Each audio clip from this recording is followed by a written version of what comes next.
Hello and welcome to the Hill in Charleston, West Virginia, the capital of the Mountain State, as we get ready for a Mountain State Athletic Conference matchup between the Spring Valley Timberwolves, making the trip from the Wolves' Den in Cabell County here to the capital city to take on the George Washington Patriots.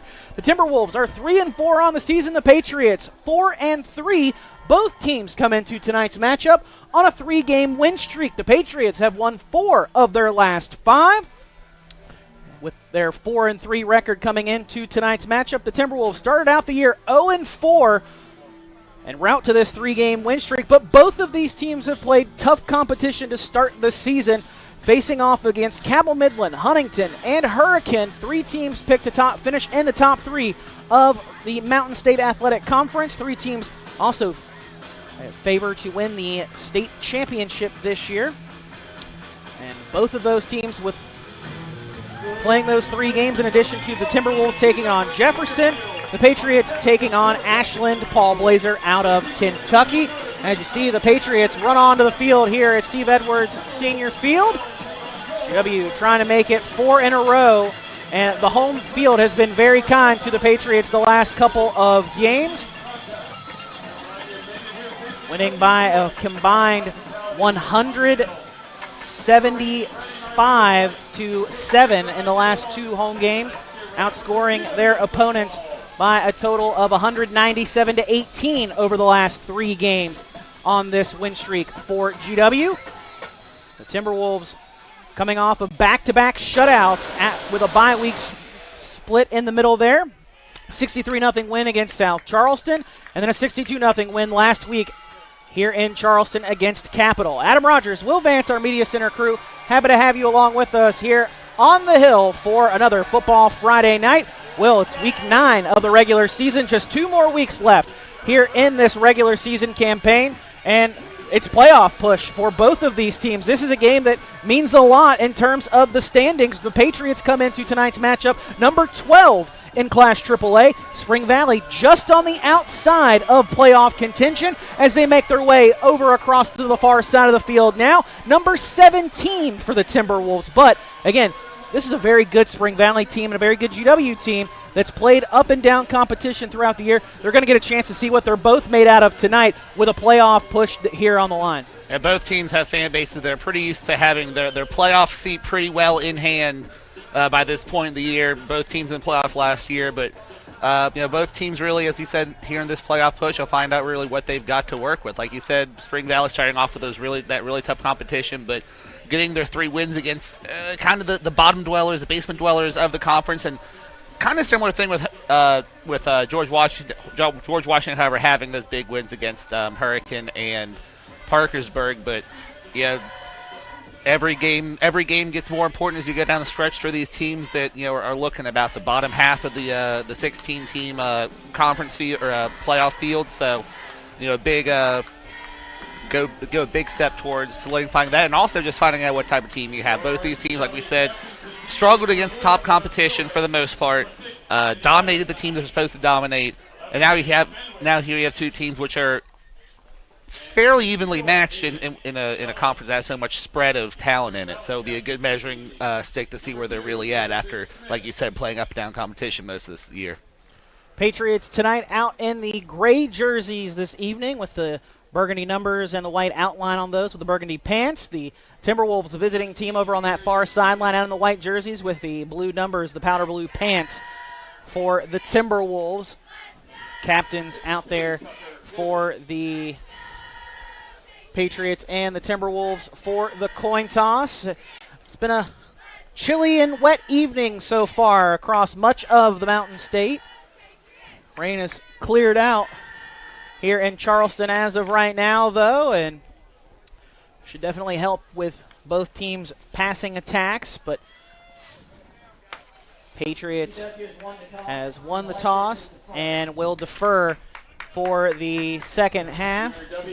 So the Patriots will kick things off to get things started. We'll step aside for a quick break, and then we'll bring you back for opening kickoff between Spring Valley and George Washington. That's all up after this on High School Game Day on the RSN Sports Network, powered by HD Media. It's time for our annual public auction event. This time every year we get our inventory ready for taxes by taking vehicles to the auction, but first we give you the chance to buy at auction prices. We need to sell 112 vehicles at our 3 Charleston locations immediately at auction pricing. Cars will be sold as low as $1,500. All cars are below Blue Book value. Hurry in immediately for this event. These vehicles will be sold to the public or liquidated at the auction. This is your chance to save big. Just go to TodsDMotors.com and see for yourself. The relationship between a lawyer and a client is based on trust. Over the years, we've been entrusted with some of the biggest cases in West Virginia. That's because we have a track record of success and getting exceptional results. We built a reputation as one of the go-to law firms throughout the state of West Virginia. We're proud of the reputation we've earned in the community for providing exceptional, aggressive legal representation. When you hire my law firm, you don't get excuses, you get results.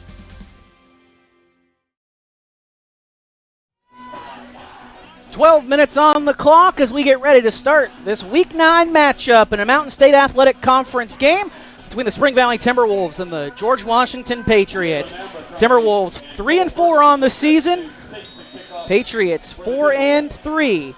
Both teams looking to continue their win streak, both on a 3-game stretch of wins. Patriots will get ready to kick things off. It's Jordan Price sending boot to ball, and the Timberwolves will field it at the 6. Bringing it up for Spring Valley is Cole Ferguson. Ferguson has a seam down the near sideline, runs over the tackler at the 50. That is Savion Brown. And a long return there for Cole Ferguson, but there is laundry on the field. That one in the vicinity of a hold on that return. And it is a hold against the Timberwolves, so that negates that great return that Cole Ferguson had, a nearly 45-yard return there to start the game. Yeah, that would have been a really great way to start this game for Spring Valley. Still in, well, actually, no, not really that great field position. Yeah, once they mark it off from the 30, it's right at the 20 now. So, I mean, better field position than it could have been had it have been thrown deeper down the field. Spring Valley begins the contest. But decent field position for the Timberwolves, as it will be Jamison Smith out to lead the offense for the Timberwolves. The 5'9" senior breaks the huddle and will send out his wide receivers to the top side of the formation. Up top, that's Tate Adkins and Cole Ferguson. High snap, pulled down, handoff goes to Jalen Abercrombie, and Abercrombie will pick up 5, 6, 7 yards across the 25 to the 27. Nice run there on first down. Abercrombie finding this hole there in the middle of that defense from the Patriots after the great blocking up front from the Timberwolves offensive line. 8-yard gain there. Great way to start that. Oh, yeah, they actually move it up to the 28. One thing really the Timberwolves have been known for has been their big offensive line over the years.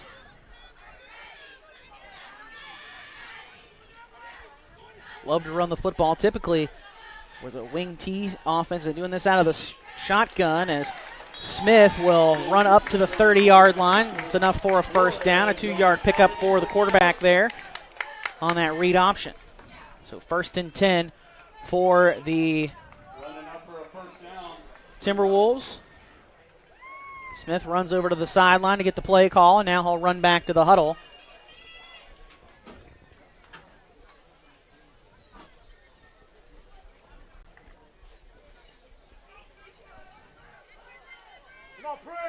Two runs here to start the drive for the Timberwolves. Send a man in motion. That's Ferguson. Handoff goes to Abercrombie, the back. Abercrombie will pick up 4, maybe 5 yards, depending on where they spot him before he's wrapped up and brought down by Hunter Giacomo. And they'll give him 5 up to the 35-yard line. Good running so far from this Timberwolves offense. Again, this is what they're known for. Traditionally, in the past, have been very much an under-center style team. They've gone to more of a spread-style offense over the last couple of years. And it's kind of good to see a coaching staff make that adjustment just based on what you got. You know, there are some programs that run, the same thing no matter what they've got. And, sometimes it works out, sometimes it doesn't. But you always like to see a good coaching staff will make adjustments, based on what they have to give their kids the best chance to win every week in and week out. Abercrombie with a nice run there on Second down will bring it just shy of the first down marker up to the 39-yard line. We'll bring up 3rd and 1. You may have noticed the Patriot defense there was actually standing about a yard or two back from the ball. Had one guy down on the line of scrimmage on that defensive front. Something that they even taught Will and I back when we were playing football here for George Washington. Now they get down in a 4-point stance across the line. Handoff goes to Abercrombie off the outside. He's got the first down as he gets tackled right at the 40-yard line as he's brought down by Solomon Farrell. Farrell did a great job of getting off of the block on the outside there and coming up to meet him at the first down marker.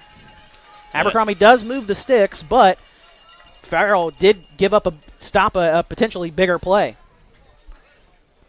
Yeah, maybe not the cut he meant to make there, but good job getting that first down, keep it moving. Like you said, a team that wants to run the ball, and so far they're having success against a GW front that has been pretty stout against the run so far this year. Abercrombie's gotten the ball all but one play so far on this opening drive for the Timberwolves. He'll get it once more on a handoff to the left side on the outside, and the Patriots bottle him up quickly. Can they bring him down in the backfield? Yes, they do. A big loss on that first down play as he's brought down back inside the 35 at the 32. Yeah, back to the 32 as an 8-yard loss. Great job by the Patriot defense that time of stretching things out, and he just kept bouncing out wider, and they finally wrapped him up and brought him down for a big loss. That'll bring up 2nd and 18 for the Timberwolves.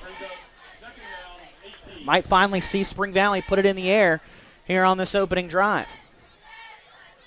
The Patriots really like to use their speed on the outside of that defense to string things out like that, and he just made a poor decision trying to bounce it out wider when he was rapidly running out of room. Snap comes back. Handoff will go to Abercrombie. Abercrombie dancing around looking for a hole, and he finds nothing. Patriot defense there to stop him at the line of scrimmage. Gunnar Flores coming up from that middle linebacker spot to make the tackle for the Patriot defense. That'll bring up 3rd and 18 now. Now we probably will see this passing attack open up for the Timberwolves. If not, keep it on the ground and just punt things away and try to play the field position battle. That's a potential as well. But the impressive thing so far for the Timberwolves is they've been keeping things on the ground and have worked nearly 4 minutes of clock off of this first quarter. As we're approaching the 8-minute mark, still on the opening possession of the game. Snap comes back to Smith. He will put it to the air this time. Thrown over to the far sideline, looking for Cole Ferguson, but threw it too far out of bounds. That'll stop the clock with just under 8 minutes to go, opening quarter, and 4th and 18 on the way for the Timberwolves. Out will come Micaiah Riddle. Now, good job by that GW defense. It really only took one big play to really push them back and get them off their rhythm. That's the thing of that team that really likes to run the ball, and if you get them behind schedule, it can hurt them more than a team that's more willing to throw the ball. So, good job of stringing that one play out and turning that into a good opportunity to get the ball back. Punt from Riddle goes out of bounds. They will mark it out at the 35-yard line. Not a terrible punt there from Riddle, right in his average of a 33 and a half on the season. And the Patriot offense will come out for the first time this evening. A little more than 4 minutes gone into this first quarter. They finally bring the offense out as Abe Fenwick, the senior, will line things up for the Patriot offense.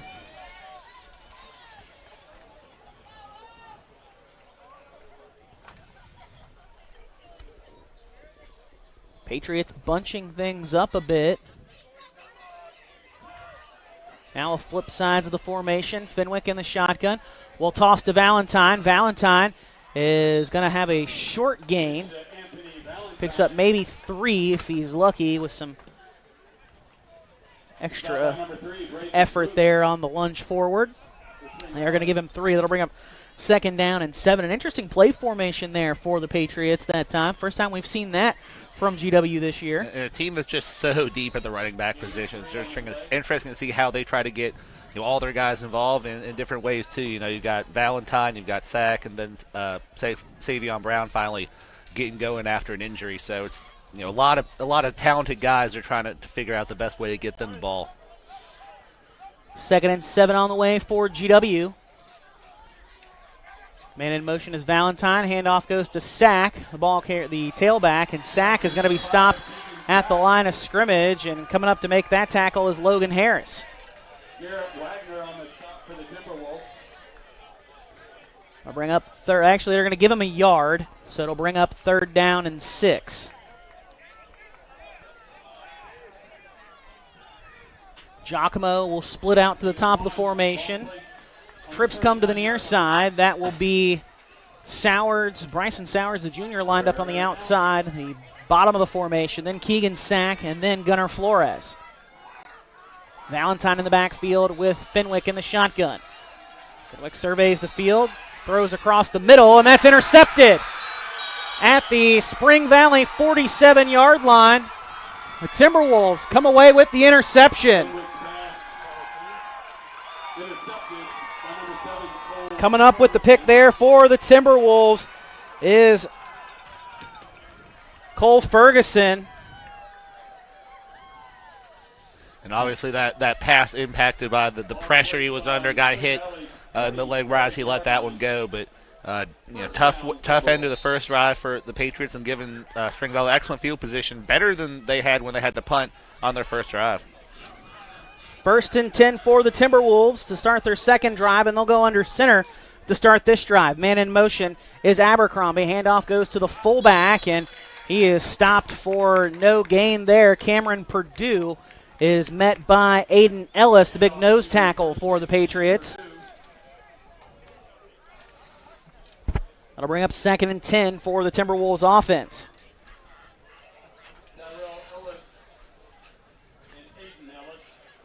Tate Adkins will split out to the top of the formation. Wing T again for the Timberwolves. Smith lines up under center. Man goes in motion. That's Abercrombie. He'll get it coming to the near side. Abercrombie will dive through 2 would-be tacklers, and finally it's Flores who's able to bring him down to the ground, and he'll stop him at the Patriot 45. So the Timberwolves get into Patriot territory. He is shy of the first down by 2 yards, an 8-yard pickup there by Jalen Abercrombie. He picked up a solid about 3 of those by diving forward when he realized he didn't have any more room really and pushing through the defenders. So good run there, tough run at the end to set him up with a very manageable 3rd down. 3rd and 2 on the way for the Timberwolves. Wing T set again. Now Sam Booth attached as a tight end on the right of the formation. Handoff goes to the fullback Purdue. Purdue has enough for the first down, I believe, based on his forward progress. Gunnar Flores as well as Bryson Sowers and MJ Dixon there on the stop.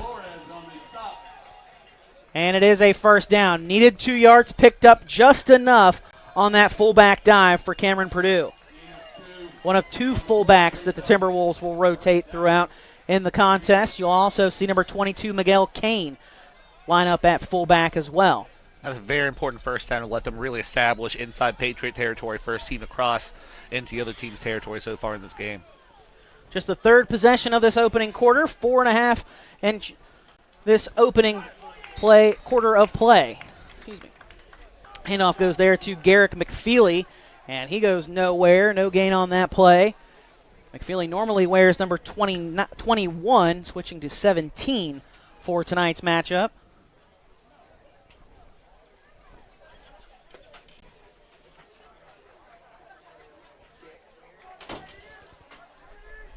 So 2nd and 10 on the way for the Timberwolves offense after McFeely picks up nothing on the opening play of the downs. Throw out into the flat. That is caught by Ferguson. Ferguson turned downfield, and he'll get inside the 40, down to the 37-yard line. That will bring up 3rd and 4 for the Timberwolves after a 6-yard gain. Timberwolves have been able to convert on the 3rd down already on this drive. Can they convert on 3rd and 4 here?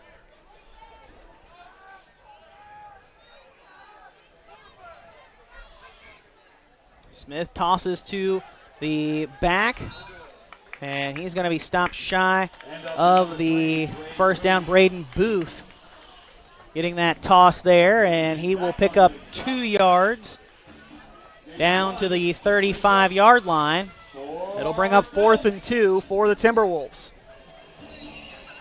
A pretty easy decision to go for it here.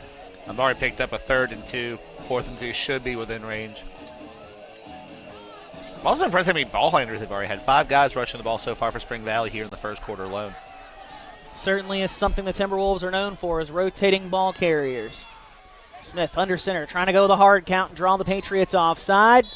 They're unable to do so. A timeout called by head coach Brad Dingus for the Timberwolves. With 2:29 to go in the first quarter, we'll step aside for a quick break and then be back with more right after this on High School Game Day. Fall Toyota is here for all your automotive needs. We have a large selection of new 2023 Tacomas, RAV4s, Highlanders, Camrys, and Corollas in stock and available for immediate delivery. Right now, get rates as low as 3.99% for 48 months on select new Toyota models, or get 4.99% financing for 60 months. Be sure to give your new Toyota the protection it deserves with our $995 genuine Toyota service contract. Visit balltoyota.com. It's a whole new ballgame. Timberwolves wanted to talk things over a little bit more there on this impending 4th and 2 on just the second drive for the Timberwolves offense in this opening quarter. Adam Rogers, Will Vance, our Media Center crew, happy to have you along with us this evening. Our cameraman Andrew Rose doing a fantastic job up top as always, and our director-producer Ethan Young with us this evening. So we get ready for this 4th and 2 for Spring Valley. Coming out of the timeout. Trying to go the hard count and unable to draw the Patriots offside. Then now they toss to Booth. Booth has the first down and then some. Inside the 30, brought down just shy of the 25. Down to the 26-yard line. A 9-yard pickup there for the Timberwolves. On 4th and 2, we'll keep the offense out there. The first thing with that play, because the last time they ran that did not go the way they wanted. Just ran a little bit better, I guess, that time, and picked up about 9 when they needed to.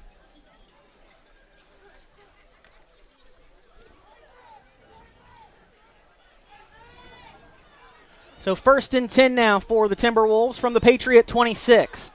Abercrombie goes in motion, takes the handoff, now cuts back to the left side, cuts back up the middle, and he will pick up a couple of yards there before the Patriots finally are able to cut him down. But some shifty moves there from the junior Jalen Abercrombie. Easily could have been a run for about 0 yards there, but ran around in the phone booth and picked up a couple. Able to pick up 3 yards down to the 23-yard line. Timberwolves just outside the red zone.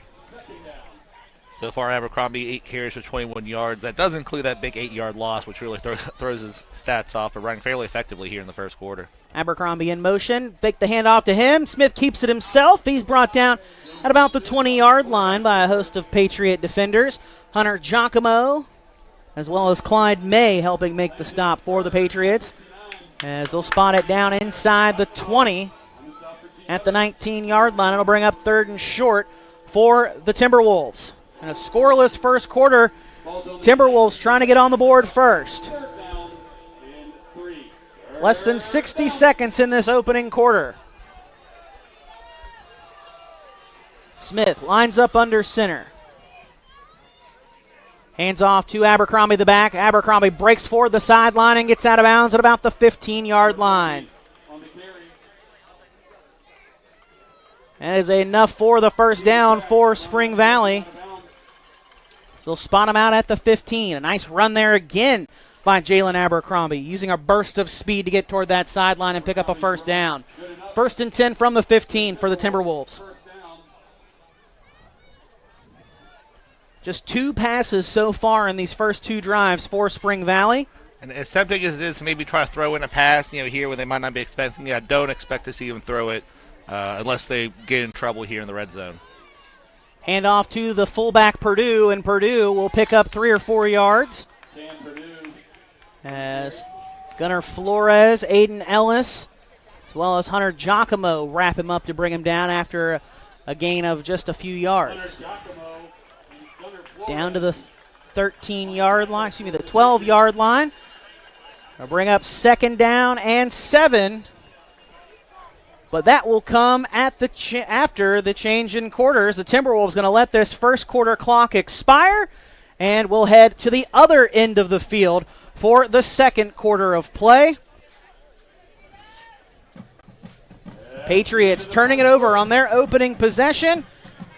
The Timberwolves got the football just in front of midfield and have marched it all the way down inside the 15-yard line, trying to get the first score of the game. We get ready for the start of the second. We'll step aside for a quick break and be back with more right after this on High School Game Day. Are you ready to unlock a future filled with remarkable pay, unbeatable benefits, and unparalleled satisfaction?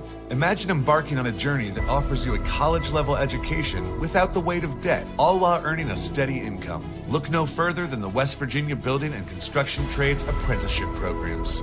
Join us, and together, let's build a future that's brighter and stronger. Go to actwv.org to apply today. The West Virginia Building and Construction Trades, where the future is forged.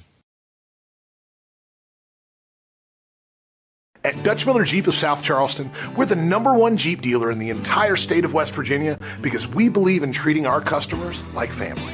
That's why you get the best deal right up front with friends and family pricing.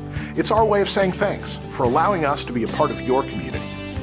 It's Jeep season at Dutch Miller Jeep of South Charleston, and for a limited time, get up to 10% off MSRP on any brand new 2023 Compass. Text or chat now and even get pre-approved at DutchMillerJeep.com. 2nd and 7 for the Timberwolves at the Patriot 12-yard line to start the second quarter. Toss to the near side goes to Abercrombie, and he is forced out of bounds, and he lost a couple of yards on that toss. Gunnar Flores and Bryson Sowards force him out of bounds. Back at the 14, it is a 2-yard loss. That'll set up 3rd and 9 for the Timberwolves offense. This is just the third possession of the game so far. Patriots had a very quick first possession, threw an interception just a couple of plays into the drive, and turned it over to the Timberwolves. And that can be a danger when you're playing a team like Spring Valley that's in no real hurry, that's going to run the ball 9 times out of 10 most likely, and your defense can tire out. They're coming right at you most of the time, and that can take a toll on the defense as the time goes on. As you said already on the field, the vast majority of this first quarter and 4 seconds. And now a timeout by the Timberwolves. Want to talk over this 3rd down and 9. They talked over a 4th down play a few minutes ago in the first quarter, and worked out to their advantage. The 4th down conversion try was successful, and the Timberwolves have been able to stay on the field since then. This is still a continuation of that same drive. It feels like basically if Spring Valley is on the opposing side of the 40, they're in 4-down territory. Their field goal kicker, 0 of 1 on field goals, 34-36 PATs out of McKeith Riddle. So, not a terrible extra point kicker, but not a team that's going to not one likely to call it a field goal kicker. So likely 4-down territory here. Don't have to get it all right now. This is in the range that he tried that field goal, though, that he missed earlier this year. It was between 20 and 29 yards out. I couldn't get the exact number on it. I didn't dig hard enough on that. But it was between 20 and 29 yards. And, again, this would be within don't get me wrong. that. Yeah. I love to see when they give their field goal kicker a chance out here. But let's see what they do on this down and see what they think their chances are on 4th. Love to see a high school team that has a kicker. So the Timberwolves Patriots back out on the field after the timeout by Spring Valley. Their second already of this first half. They're going to toss it over to the far side. Abercrombie going to try to bounce it out to the outside, and he's going to be dragged down at the 20. Patriot defense does a great job of stretching out another play that they try to bounce wide to the outside and get a big loss on 3rd down. Back to the 20-yard line. It's a loss of 6.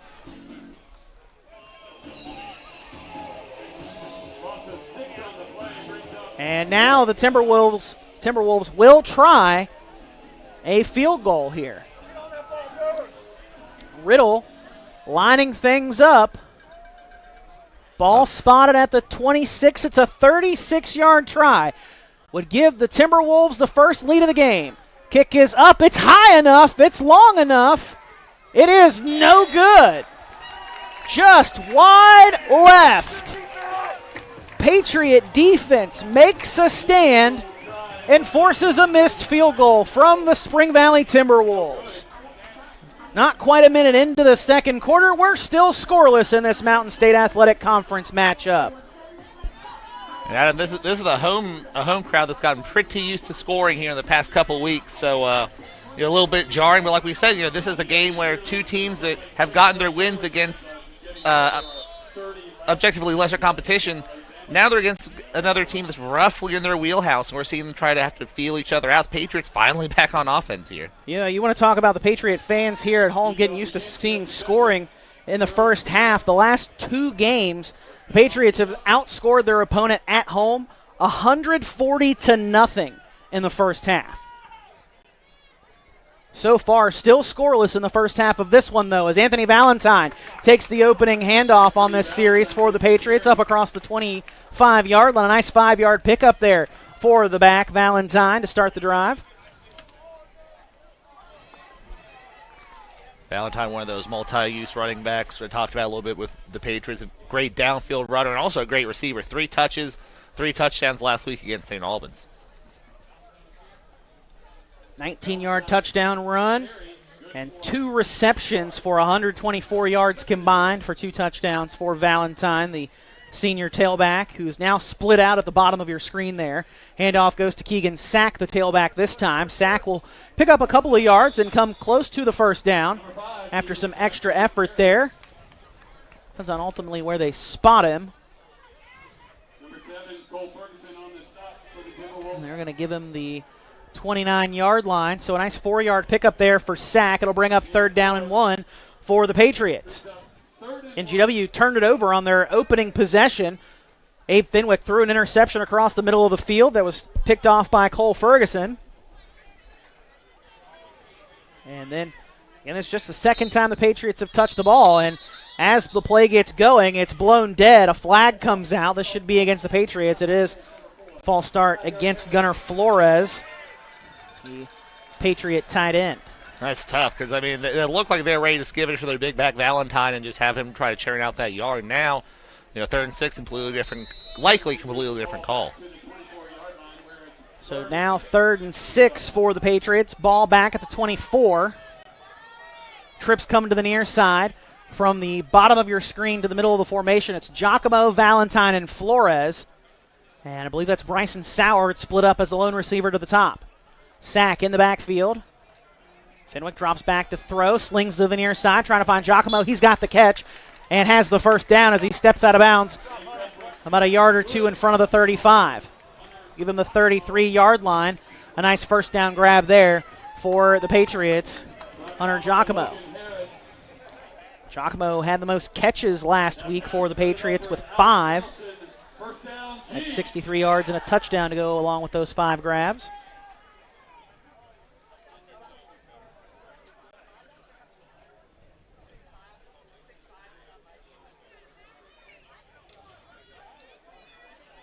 I formation set for the Patriots here.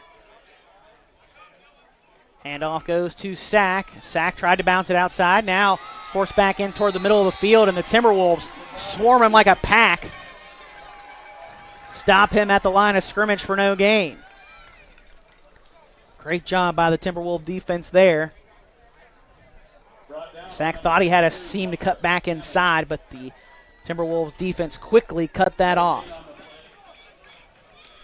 Both these teams, talented running backs and good offensive lines, have not really been able to find their footing so far, getting little gains, but no one's really been able to break one or even get more than a double-digit run so far for either side. Trips line up to the near side. Valentine now in the backfield with Fenwick. Now he'll shift out in motion toward the trips to screen to Valentine. Valentine cuts back in toward the middle of the field. High steps out at one tackle. He's across midfield and dragged down from behind at the 40-yard line. Bringing him down from behind is Dylan Robertson. And that's a first down gain there for the Patriots on that screen play to Anthony Valentine. Down inside the 40 at the 39-yard line. Big 28-yard play there. By far biggest from either side so far. Patriots now will flip trips to the top of the formation. Giacomo, the lone receiver, to the near side. Valentine off to the right of Fenwick in the shotgun. He'll take the handoff from Fenwick, and Valentine trying to keep those legs moving forward. He'll pick up a couple of yards and get down to the 37, a gain of 2.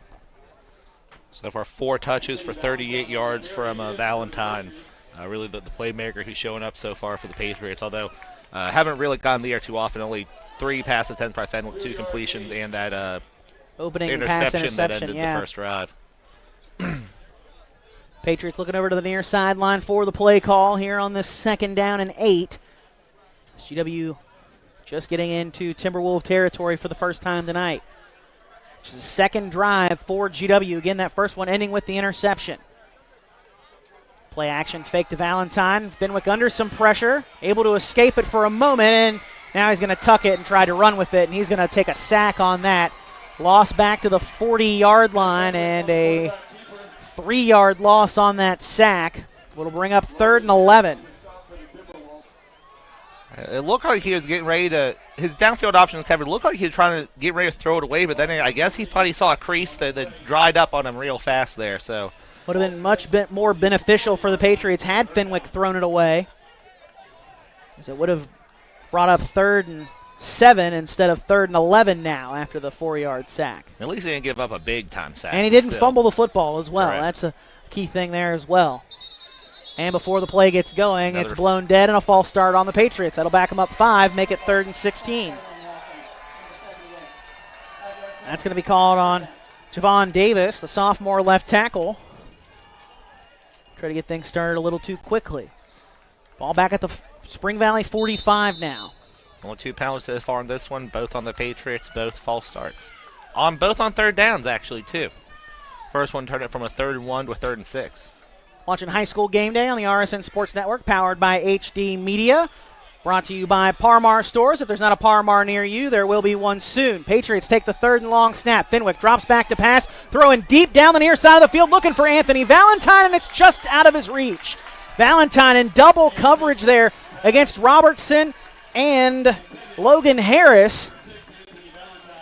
Valentine had a chance, but the ball just thrown out of his outstretched arm.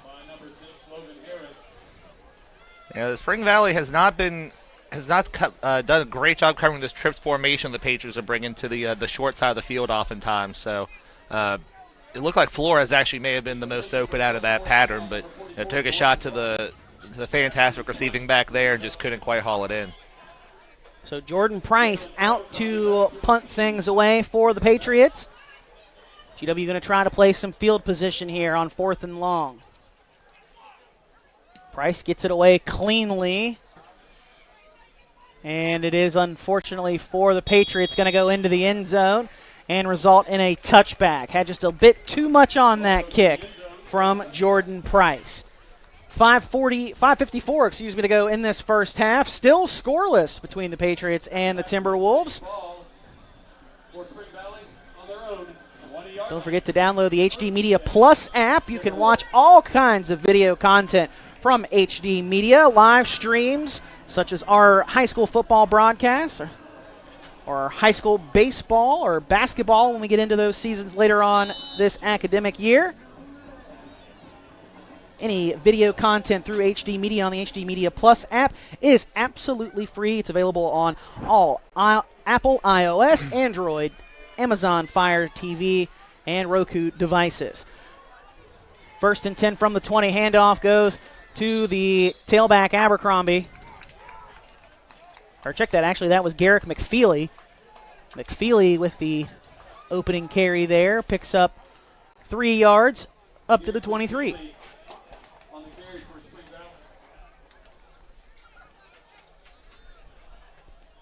The way things are going, the Patriots might not see the ball again this half if Spring Valley gets a little momentum going.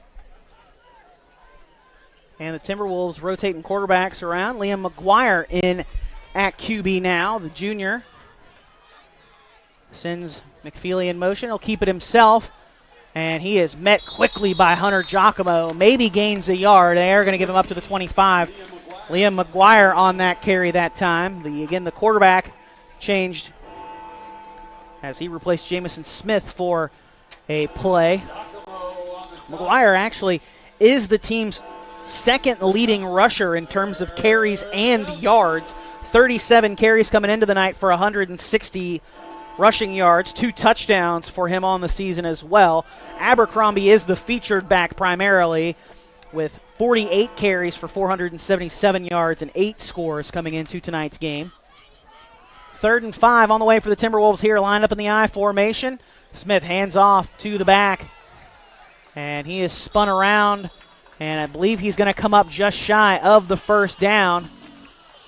A 4-yard run there for McFeely. Will bring up 4th down and 1. And with this power running game for the Timberwolves, 4th and 1 should be pretty manageable here to get. As they make again, the change at quarterback, Liam McGuire coming in. I know they trust a running game. I don't know about doing this inside your own 30 with plenty of time left, but we'll see if they can make it work.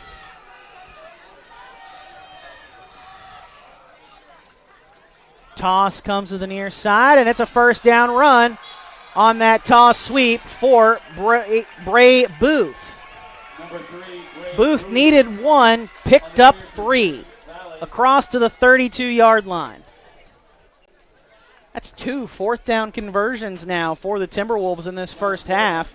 A gutsy play there. I understand their running game's very good, but I'd be nervous inside my own 30. Their coaching staff apparently wasn't nervous enough to not go for it. Did a great job, and now they've got about 3 minutes on a rolling clock to get it down to try to get into scoring position again before the half. Timberwolves burning time off the clock in bunches on their possessions. Just over 3 minutes to go in the first half, still scoreless. Handoff goes to Booth. Booth up across the 40, the 35, up near the 40.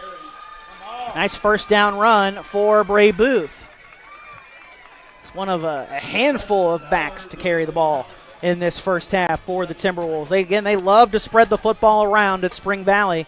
And 4 players already with at least 3 carries. Now Booth 4 for 22, including runs of 9 and 8, getting a little more effective as the game goes on. And he runs with a style that he wants to get every single yard possible, turn his back, he'll wriggle around, try to get every possible yard out of that run. 2nd and 2. McGuire hands to Booth. Booth across the 40 at the line of scrimmage. He'll have enough for the 1st down. Needed 2, picked up 3 to the 43-yard line. MJ Dixon finally able to bring him down, but not before the Timberwolves are able to move the sticks once more. It's been a slow, methodical game so far for the Timberwolves. And now they might be within 2 minutes by the time they get this play off. Maybe probably be under 2 minutes. A little bit more momentum, or a little more urgency. McGuire will line up in the shotgun now. Takes the snap with 2 minutes on the first half clock. Throw across the middle of the field, complete across midfield and into Patriot territory. Making the reception there is Garrett Wagner. He'll get down to the Patriot 42, and again another 1st down gain for the Timberwolves.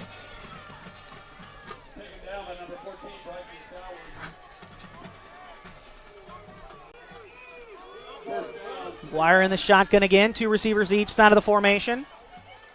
Handoff goes to Abercrombie off the right side, and he is met behind the line of scrimmage, but able to squirt an extra yard out of that tackle behind the line and get back to the line of scrimmage. So 2nd and 10 for the Timberwolves offense. Trips come to the near side. Wire drops back to pass. Throw is complete at the 35-yard line. Ferguson turns in downfield. Gets inside the 25 and is brought down just outside the red zone at the 21-yard line. That's another 1st down gain for the Timberwolves offense. So they go from the 42 down to the 21, a 21-yard pickup. Under a minute to go, first half, in a scoreless affair. The Timberwolves trying to take the first lead of the game. Going to have to wait just a moment, though, as the Patriots will call the first of their 3 timeouts in the first half, and we'll step aside for a quick break as well. We're back with more right after this on High School Game Day. Hi, this is JJ Roberts from Huntington, and when I'm back home, you will find me at my local Parmar store. We had that thundering herd pride at your local Parmar stores. We are over 200 stores strong and growing. Download the Parmar app for even more savings and sign up for the Parmar Rewards Card. Whether it's food, gas, or groceries, we have you covered. We are Marshall, and we are Parmar stores. If there's not a Parmar store near you now, there will be soon.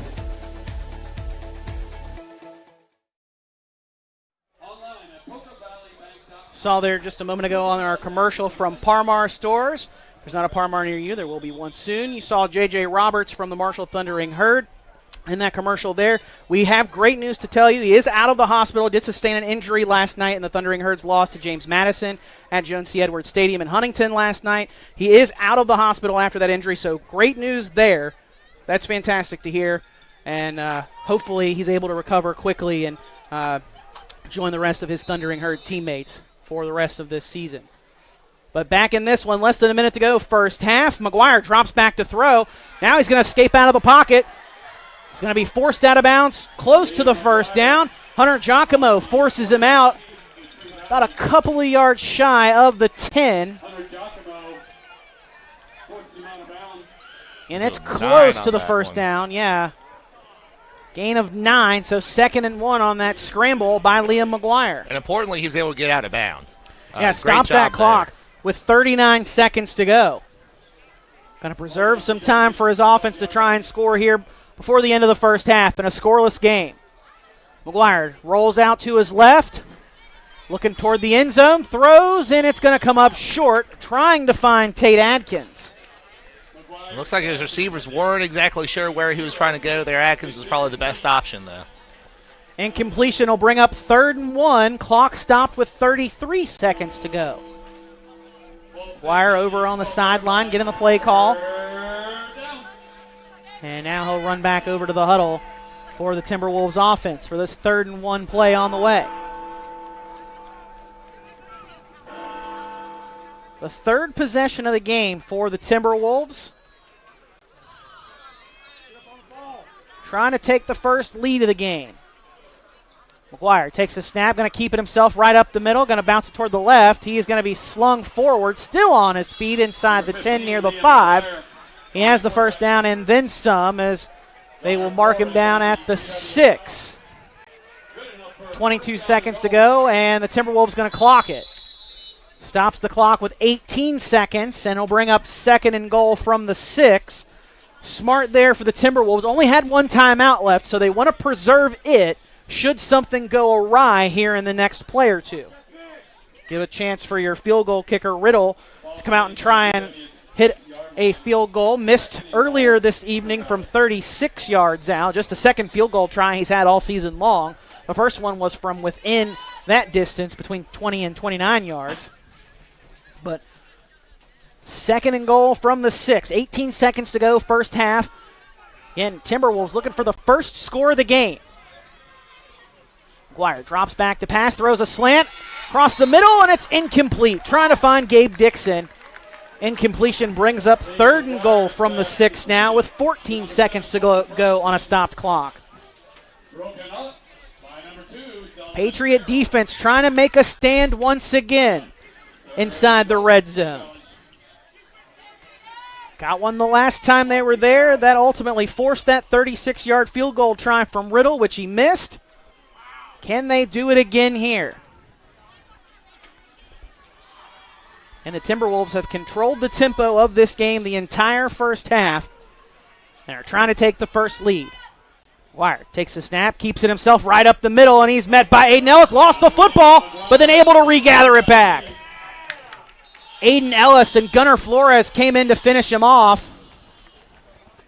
And a timeout. Spring Valley going to take that with 6 seconds to go in the first half.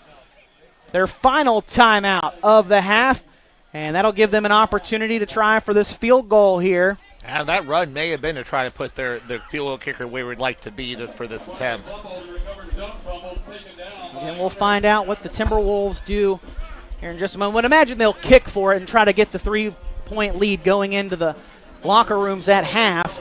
Especially after seeing the first half of how points are at a premium, how possessions are at a premium. Spring Valley likes how that's been going on. I mean, 3 points here is huge. You're watching this broadcast on your cell phone. You'd rather watch it on your big TV, your flat screen, or maybe your projector TV that you have. Or take it on the go with you on your iPad on a bigger screen.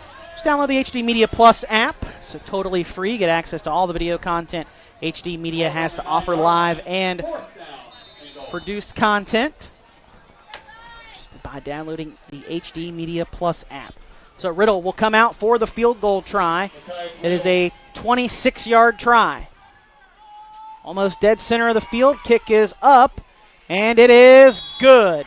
Timberwolves take a 3-0 lead with 1 second to go in the first half. 26-yard field goal is good. So the Patriot defense doesn't give up a touchdown on the drive, does hold to just a field goal for the Timberwolves. GW does get the football to start the second half after winning the coin toss and deferring their option until halftime. If I'm kicking off here at Spring Valley, I'm either doing one of the short, high ones, or if I got the leg, try to boot as far as I can out of bounds. Because the last thing you want is for the Patriots to be able to steal this momentum with a big kick return touchdown.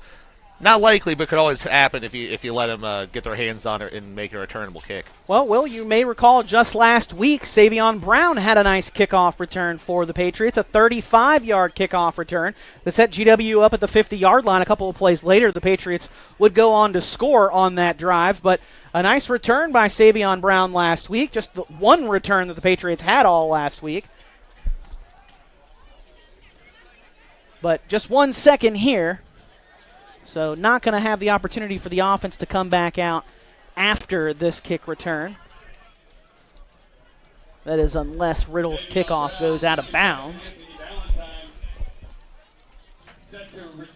So Riddle tees it up, and we'll send boot to ball, and it'll be a low ground kick recovered over on the far sideline by the Patriots, Clyde May, and that will end the first half of play. Timberwolves on the road, looking for win number 4 on the season and in a row, leading the home team, George Washington Patriots, who are also looking for their 4th win in a row, win number 5 of the season. But Patriots going to have to do a little work in the second half to come back. Trailing 3-0, we'll step aside for a break and bring you back for the halftime show right after this on High School Game Day. In an ever-changing world, one thing you can always count on is Walker Chrysler Dodge Jeep Ram in Hurricane. You know, Gene and Ryan built their business the old-fashioned way by making friends. There are no gimmicks or games at Walker, just honest, fair deals, and their method is so straightforward it may shock you. Friendly service and a huge selection of inventory with more arriving daily. When you're ready for your next vehicle, take the short 20-minute drive from Charleston or Huntington to Walker Chrysler Dodge Jeep Ram, just off the Hurricane exit of I-64. Walker Chrysler Dodge Jeep Ram, making friends one deal at a time.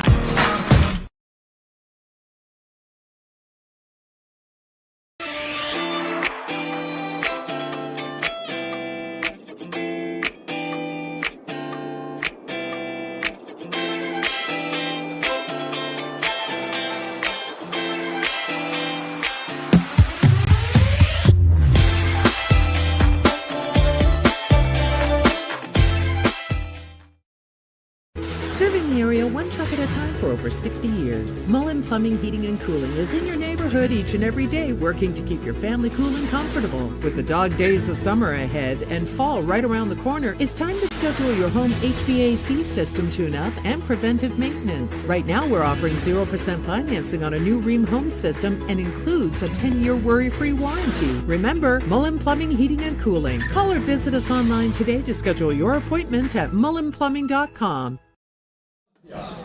White Rabbit, Mr. Roboto, featuring Vivian Lamb on trumpet, and Knights in White Satin featuring Vivian Lamb and Gabe Lawrence on trumpet, as well as Cole Adams on alto saxophone.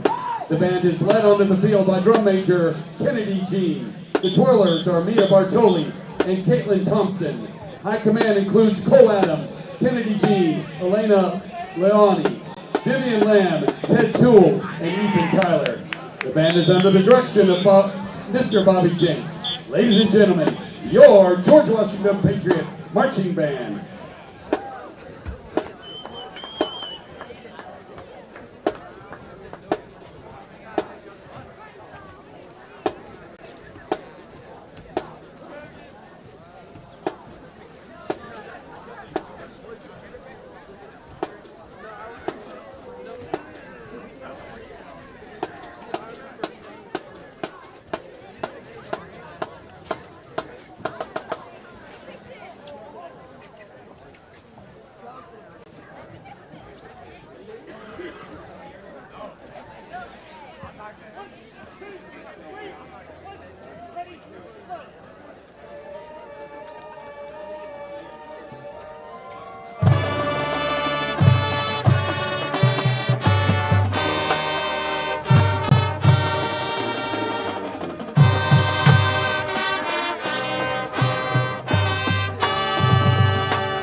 Ladies and gentlemen, that's... It's time for our annual public auction event. This time every year we get our inventory ready for taxes by taking vehicles to the auction. But first, we give you the chance to buy at auction prices. We need to sell 112 vehicles at our 3 Charleston locations immediately at auction pricing. Cars will be sold as low as $1,500. All cars are below Blue Book value. Hurry in immediately for this event. These vehicles will be sold to the public or liquidated at the auction. This is your chance to save big. Just go to TodsDMotors.com and see for yourself. The relationship between a lawyer and a client is based on trust. Over the years, we've been entrusted with some of the biggest cases in West Virginia. That's because we have a track record of success and getting exceptional results. We built a reputation as one of the go-to law firms throughout the state of West Virginia. We're proud of the reputation we've earned in the community for providing exceptional, aggressive legal representation. When you hire my law firm, you don't get excuses, you get results. Are you ready to unlock a future filled with remarkable pay, unbeatable benefits, and unparalleled satisfaction? Imagine embarking on a journey that offers you a college-level education without the weight of debt, all while earning a steady income. Look no further than the West Virginia Building and Construction Trades Apprenticeship Programs.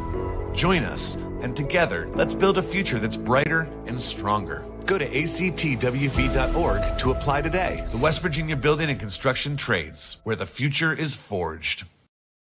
At Dutch Miller Jeep of South Charleston, we're the #1 Jeep dealer in the entire state of West Virginia because we believe in treating our customers like family.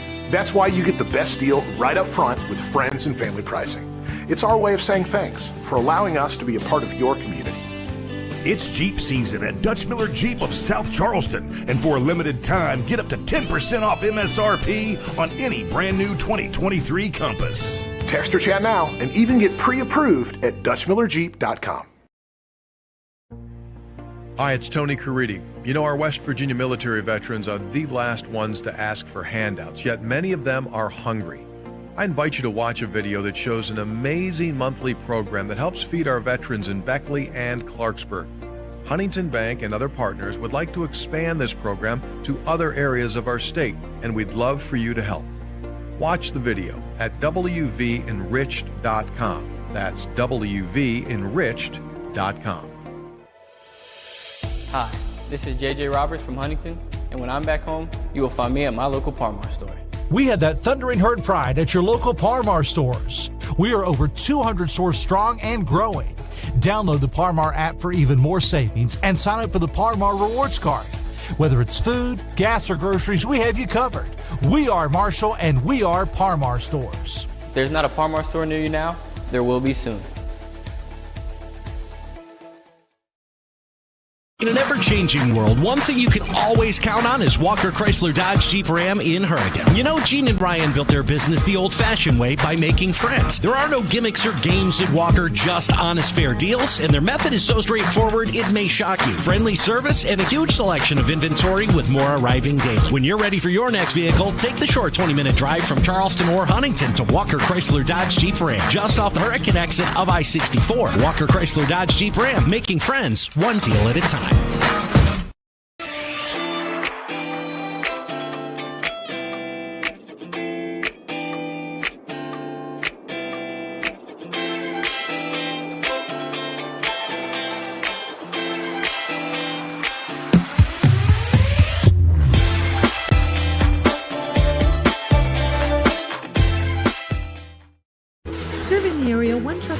for over 60 years. Mullen Plumbing, Heating, and Cooling is in your neighborhood each and every day, working to keep your family cool and comfortable. With the dog days of summer ahead and fall right around the corner, it's time to schedule your home HVAC system tune-up and preventive maintenance. Right now, we're offering 0% financing on a new Rheem home system and includes a 10-year worry-free warranty. Remember, Mullen Plumbing, Heating, and Cooling. Call or visit us online today to schedule your appointment at mullenplumbing.com.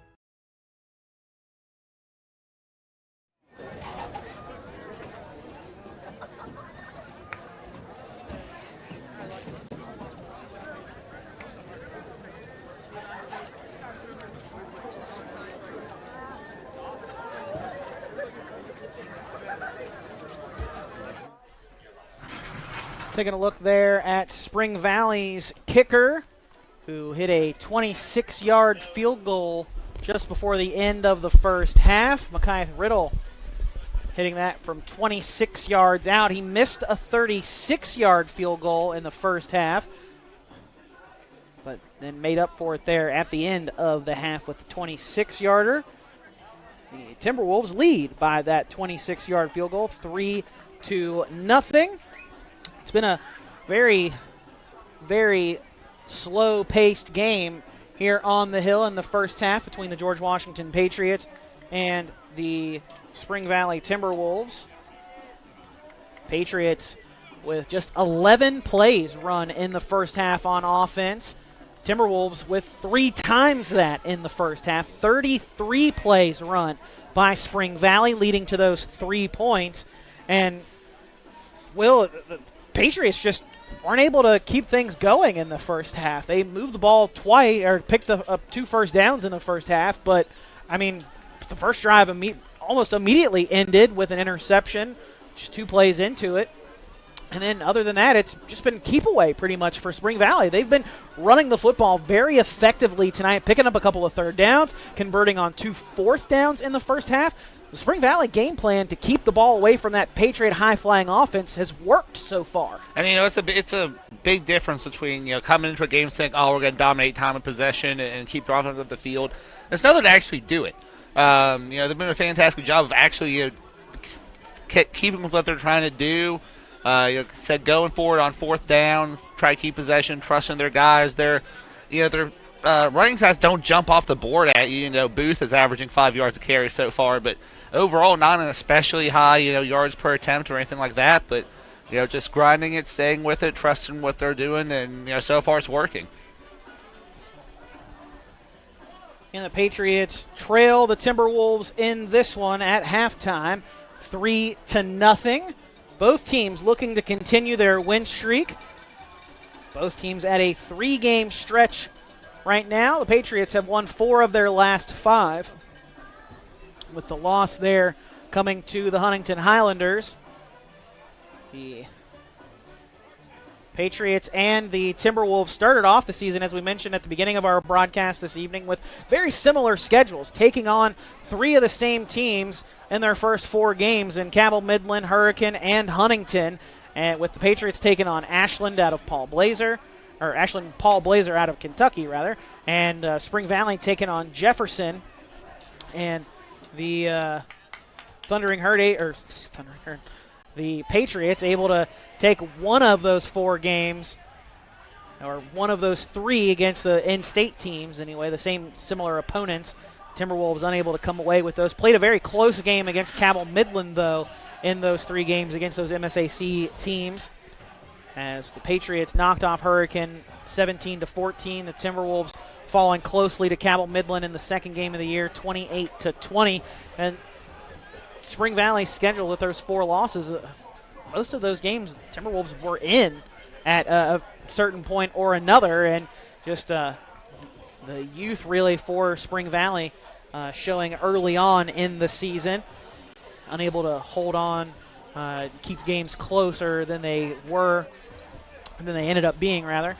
And for the Patriots, just trying to go up against some of those tough teams as well, and the couple of kind of similar where a couple of things go another way, and the Patriots are in some of those games as well. But both have found their stride the last couple of games, and it's been a tight one so far in this one in the first half. Again, just 3-0 our score, with the Spring Valley Timberwolves leading the Patriots at the half.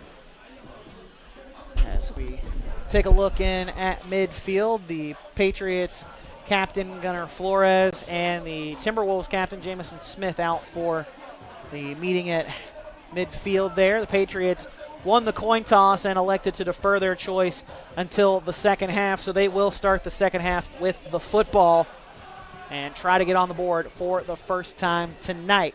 We will step aside for a quick break, and then when we come back, we'll get you ready to go for the second half between the Spring Valley Timberwolves and the George Washington Patriots. That's all up after this on High School Game Day on the RSN Sports Network, powered by HD Media. It's time for an annual public auction event. This time every year we get our inventory ready for taxes by taking vehicles to the auction. But first, we give you the chance to buy at auction prices. We need to sell 112 vehicles at our 3 Charleston locations immediately at auction pricing. Cars will be sold as low as $1,500. All cars are below Blue Book value. Hurry in immediately for this event. These vehicles will be sold to the public or liquidated at the auction. This is your chance to save big. Just go to TodsDMotors.com and see for yourself.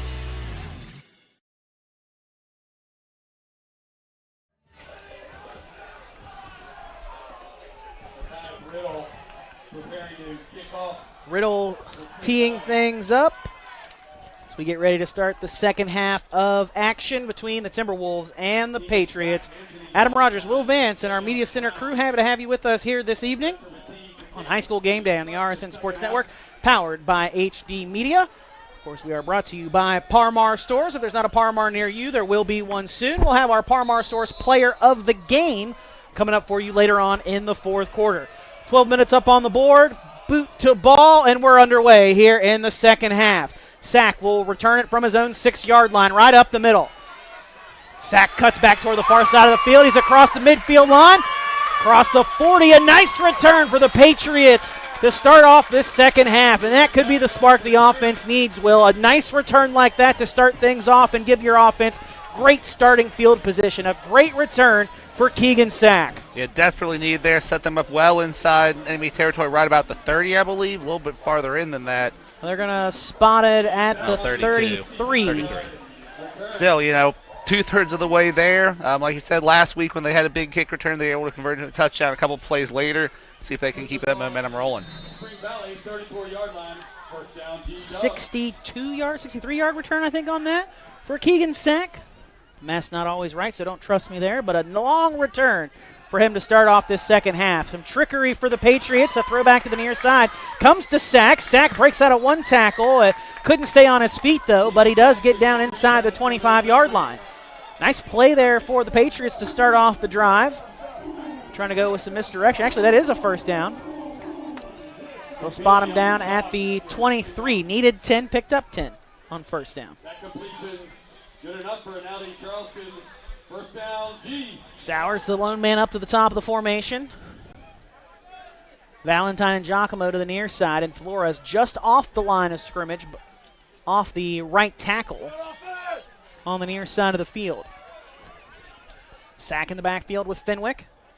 Handoff goes to Sack. Sack will pick up 3 yards down to the 20 as the Patriots get into the red zone for the first time tonight. Number 5, Sam Booth on the shot for the Timberwolves.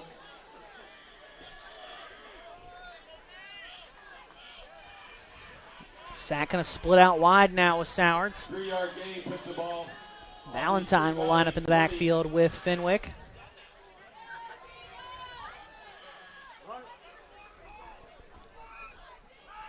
.12 seconds on the play clock now. Yes. Patriots still looking over the sideline for the play call. A pistol set for the Patriots with 5 seconds on the play clock. Giacomo goes in motion. 1 second. Snap comes back to Fenwick. He'll hand off to Valentine. Valentine follows his blockers, and he's got a hold of the end zone. Touchdown, Patriots. Anthony Valentine makes his way in to give the Patriots the first touchdown of the game and the Patriots' first lead of the night. Yeah, great job there. Like he said, just following his blockers. Valentine definitely the best of their running backs, running downhill, made his one cut and found his way to the end zone. Valentine taking it into the house from 20 yards out. Price out for the PAT try. He was 9 for 9 last week. Snap is low, and they're going to blow the play dead. And a false start on the Patriots. So that will back up the field goal, the PAT try 5 yards.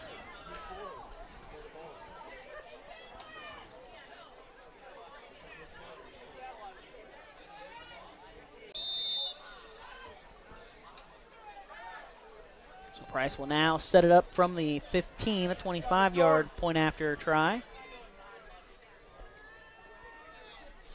Snap better this time. Kick is up, and it is through the uprights. 7-3 Patriots with the lead after the 20-yard touchdown run from Anthony Valentine. We're back with more right after this on High School Game Day. The relationship between a lawyer and a client is based on trust. Over the years, we've been entrusted with some of the biggest cases in West Virginia. That's because we have a track record of success and getting exceptional results. We built a reputation as one of the go-to law firms throughout the state of West Virginia. We're proud of the reputation we've earned in the community for providing exceptional, aggressive legal representation. When you hire my law firm, you don't get excuses, you get results. Patriots march down the field quickly on their opening drive of the second half. It was thanks to a long return to start the second half from Keegan Sack. As he marched it on the return inside the 40-yard line, inside the 35-yard line actually. And then the Patriots, couple plays later, Anthony Valentine follows his blockers and gets into the end zone for the first touchdown of the game tonight. That came from 20 yards out. Patriots lead 7-3 over Spring Valley. Jordan Price ready to send boot the ball. And it'll be a low kick on the ground where it is covered up over at the 30-yard line by Garrett Wagner. And that is where Spring Valley will begin their first possession of the second half. Trailing 7-3 now after the opening score for this second half by the Patriots. Spring Valley will begin the second half on their own 30-yard line. So the Timberwolves utilize both of their quarterbacks in that first half, Jamison Smith and Liam McGuire. It was McGuire who led the Timberwolves on that drive at the end of the first half for the field goal, and he will start the second half at quarterback for the Timberwolves. Under center, turns, hands to his tailback, Abercrombie. Abercrombie bounces it to the outside, has a nice gain there on first down, and a flag comes out late. That one's probably on the Patriots for a late hit out of bounds. Yeah, just given on the location and timing, most likely. And again, that's a nice run by Abercrombie. Picked up 7 yards. And they'll tack on a 15-yard personal foul to the end of the run. So an automatic first down now for the Timberwolves. Spring Valley. 3 penalties on the Patriots so far for 25 yards, none so far in Spring Valley. Spring Valley with that penalty after the yardage gained by Abercrombie will move into Patriot territory at the 48-yard line on the far side hash mark.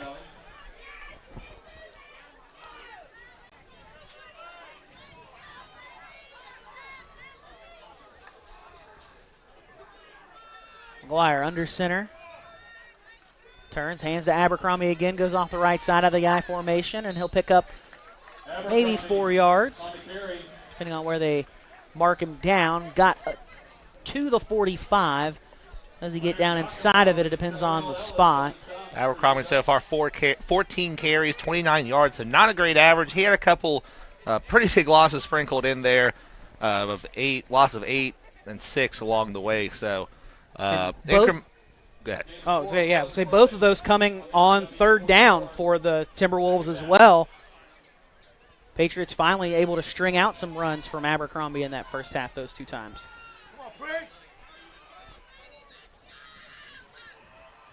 Handoff goes up the middle. Abercrombie had a burst of speed to get through a hole, but then once he got into the next level of the defense, tried to cut and was met by the Patriots as he crossed the 40-yard line down to the 39.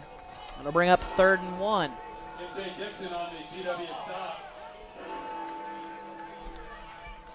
Gain of 5. Brings up 3rd down.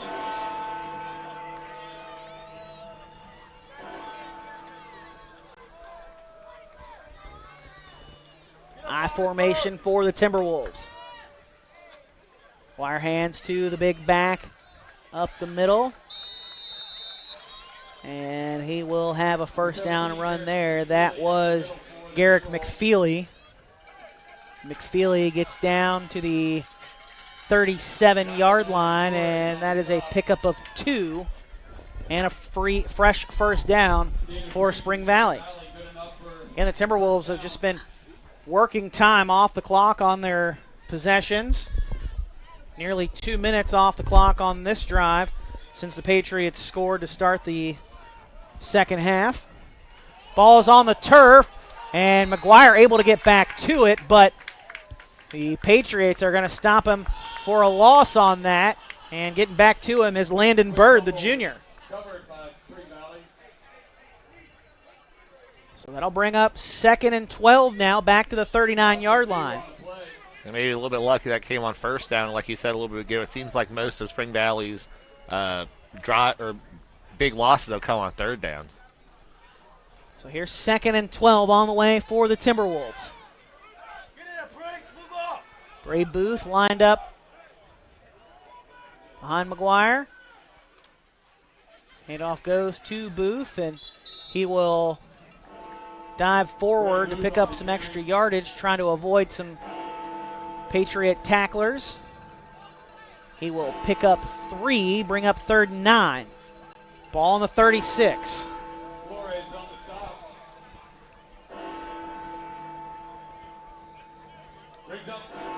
Wire brings in the play call from over on the far side of the field, and that's part of why the Timberwolves have been able to take so much time off the clock on their drives. Unlike the Patriots, who signal everything in from the sideline, the quarterback for the Timberwolves just run over there, get the play call, and then run back. But again, that's why they've been able to take so much time off the clock. Man goes in motion. McGuire keeps it himself. McGuire missed by 2 Patriot defenders, finally brought down to the ground just before the 30-yard line. On the stop for the Patriots there is Keegan Sack. I mean, like you were saying, that's something they know they're doing. It's a part of their deliberate approach. Is you come back there, you limit the chances for a miscommunication or misreading the hand signals or something. You can get in some trouble when you need to hurry up. But I was fairly impressed at the end of that second half how they were able to flip it on and get moving when they needed to. 4th and 5, and a bit of no man's land for the Timberwolves, so they're going to keep the offense out there, potentially trying to get a hard count against the Patriots defense. There's that hard count. And now a timeout by Spring Valley with 6:06 to go in the 3rd quarter. They want to talk things over here on 4th and 5. We'll step aside for a quick break. The Patriots lead by 4 here in the 3rd quarter. We're back with more right after this on High School Game Day. Are you ready to unlock a future filled with remarkable pay, unbeatable benefits, and unparalleled satisfaction? Imagine embarking on a journey that offers you a college-level education without the weight of debt, all while earning a steady income. Look no further than the West Virginia Building and Construction Trades Apprenticeship Programs. Join us, and together, let's build a future that's brighter and stronger. Go to actwv.org to apply today. The West Virginia Building and Construction Trades, where the future is forged. Taking a look over the far side of the field, the Spring Valley Timberwolves on the road looking for win number 4 of the season, trying to get to 500 on the year at 4-4. Going to break the huddle now after talking things over for this 4th and 5 on the way. Nearly halfway through the 3rd quarter. Patriots scored on their opening possession of the 3rd quarter, a touchdown to take this 7-3 lead. Timberwolves trying to match with a score of their own. McGuire throws. The pass is caught near the first down marker. Cole Ferguson has it, and he got enough for the first down. Needed 5, picked up 6. Down to the 26-yard line. Great throw by Liam McGuire to stand in the pocket there and deliver a strike to his wide receiver, Cole Ferguson. Ferguson, 3 catches for 34 yards so far. Definitely the go-to guy when they do try to get to the air. And I believe that's all the targets he has, so caught every time he's been targeted. First and 10 from the 26. Timberwolves just outside the red zone once again. Throw goes over to the far side on a screenplay to Garrett Wagner. Wagner is held up by Anthony Valentine over on the far side at the 21-yard line, a pickup of 5 on first and 10. So second and medium on the way for the Timberwolves. So far, McGuire's 4 of 6 for 48 yards. Not too shabby for a team that really likes to run the ball more. Two receivers split to the near side. That's Ferguson and Tate Adkins. Wire in the backfield with Abercrombie.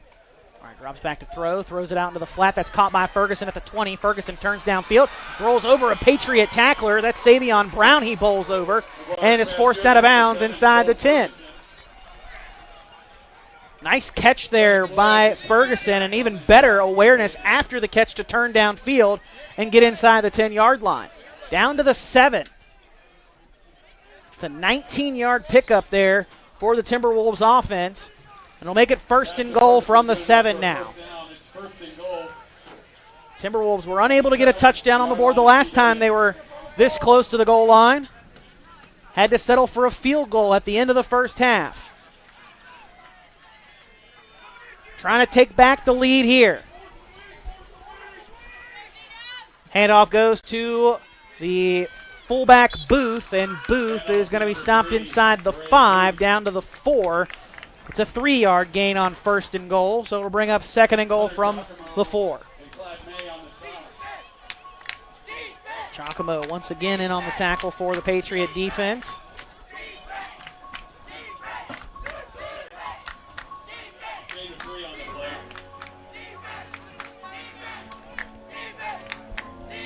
Second and goal on the Patriot 4-yard line.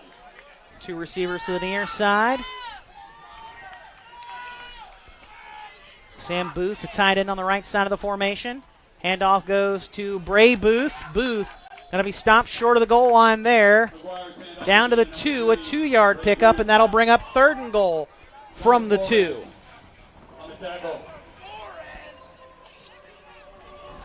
Can the Patriot defense hold one more time here at the goal line and force a field goal try? Ball just inside the 2-yard line. Third and goal for the Timberwolves, trying to take back the lead here.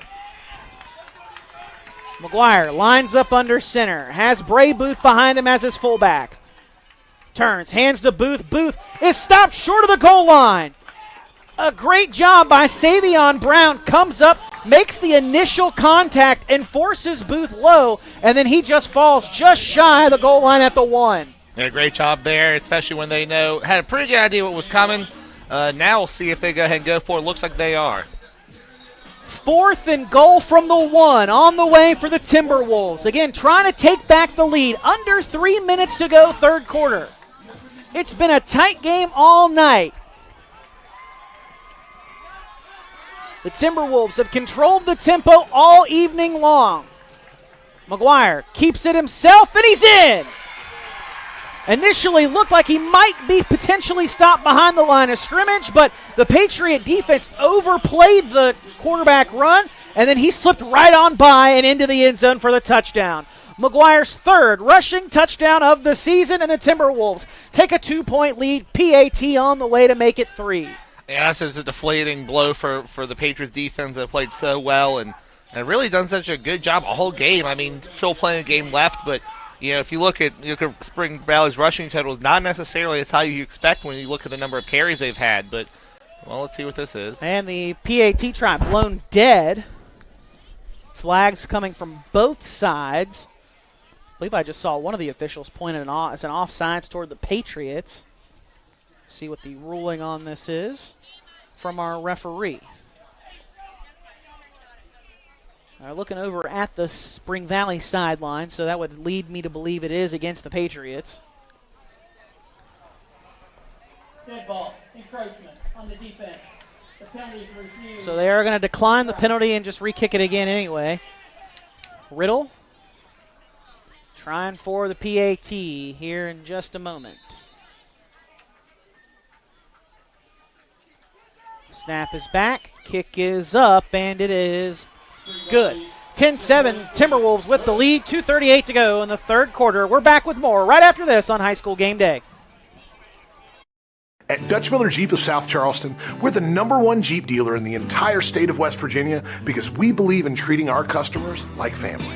That's why you get the best deal right up front with friends and family pricing. It's our way of saying thanks for allowing us to be a part of your community.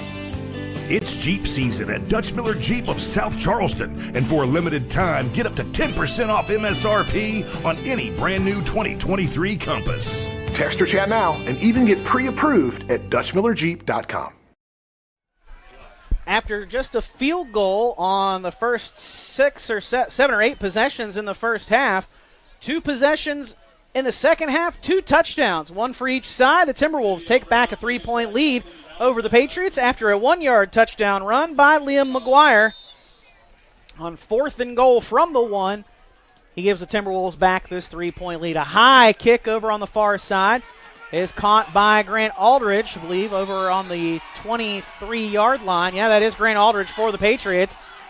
That was better than Spring Valley was hoping for when they try to kick that high and short after getting burned by that return earlier in the first. To start the second half, that set the Patriots up with that excellent field position for that first touchdown drive. But it's a very important possession here for the Patriots. The way we've seen Spring Valley be able to hold on to the ball and just chew up game clock. If they can't get too much going here and have to give it back, especially before the end of the third quarter, might get dicey as the Timberwolves eat up that time like we have seen them do. Oh! And here's a bad snap off the hands of Fenwick. Fenwick looking for somebody to throw to, completes it over to the near side to Keegan Sack at the 15. Sack's got nobody in front of him. Sack across the 30 to the 20. 10, touchdown Patriots. A 77-yard touchdown pass on a broken play. And the Patriots, just like that, take back the lead. Wow. I mean, talk about salvaging a busted play. Fenwick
under center.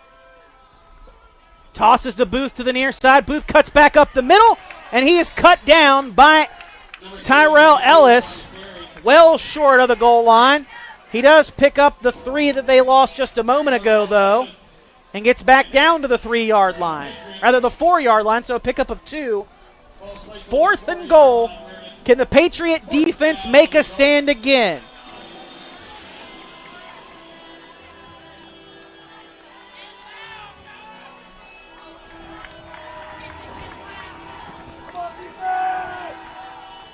Spring Valley makes a couple of subs.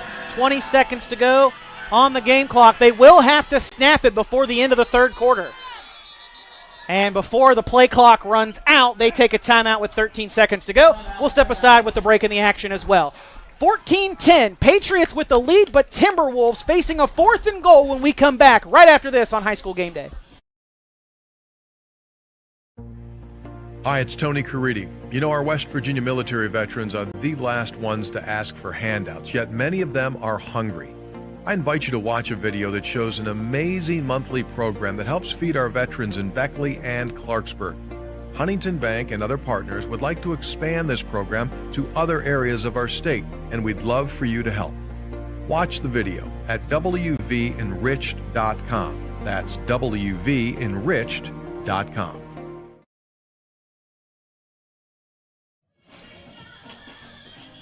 .13 seconds left in the third quarter. Patriots lead 14-10 over the Timberwolves. Spring Valley calling a timeout there to talk things over a little bit more with this 4th and goal from the 4-yard line upcoming. And keeping the offense out. McGuire in the shotgun, has Abercrombie to his right, trips to the top of the formation. McGuire rolls to his right, throws toward the end zone, and it's caught. Cole Ferguson with the touchdown reception for the Timberwolves. His 2nd touchdown grab of the season puts Spring Valley on top, 16-14 with 6 seconds to go in the third quarter. And just well designed there, found his favorite target wide open there on the far side of the end zone past that W and Hale GW. I've been impressed with this Spring Valley passing game when they've chosen to use it. It's very effective so far in this one. McGuire's 7 of 10 for 107 yards and that touchdown. Riddle out for the PAT is up, and it is good. 17-14. Patriots now trail the Timberwolves. Just a little bit left to go here in this third quarter. And Adam Rogers will advance. Our Media Center crew, happy to have you along with us here this evening. Our cameraman up top doing a fantastic job for us, Andrew Rose, as he does each and every week for us. Our director, producer is Ethan Young, doing a bang-up job as always as well. And we're happy that you're joining us here this evening on another fantastic Friday night for high school football action in West Virginia. Week 9 of the regular season, just 2 more weeks to go until we get to the playoffs after this week wraps up. After this one ends, the Patriots will have Capital next week at Laidley Field. We will be there for that contest, I believe. We'll check our schedule, but we will be for certain here in 2 weeks back here at home for the Patriots, their final home game of the season, taking on the Woodrow Wilson Flying Eagles, and almost disaster there on the kickoff after the touchdown. Anthony Valentine misplaying the bounce a couple of times, and fortunate there to maintain possession for the Patriots at their own 9-yard line. Uncharacteristic play for him. It looks like there was a little bit of confusion as the ball was coming down as to whether the back row was coming up to get it or that second row was going back to get it. Either way, dangerous play there, but Patriots come out with it. Still have the ball, but a long way to go and trailing by 3. Now just 2 seconds to go in the third quarter. Patriots will run one play, and then we'll flip to the other end of the field and march back toward this side of the field. And now a flag comes. I believe they're going to get the Patriots with an illegal participation.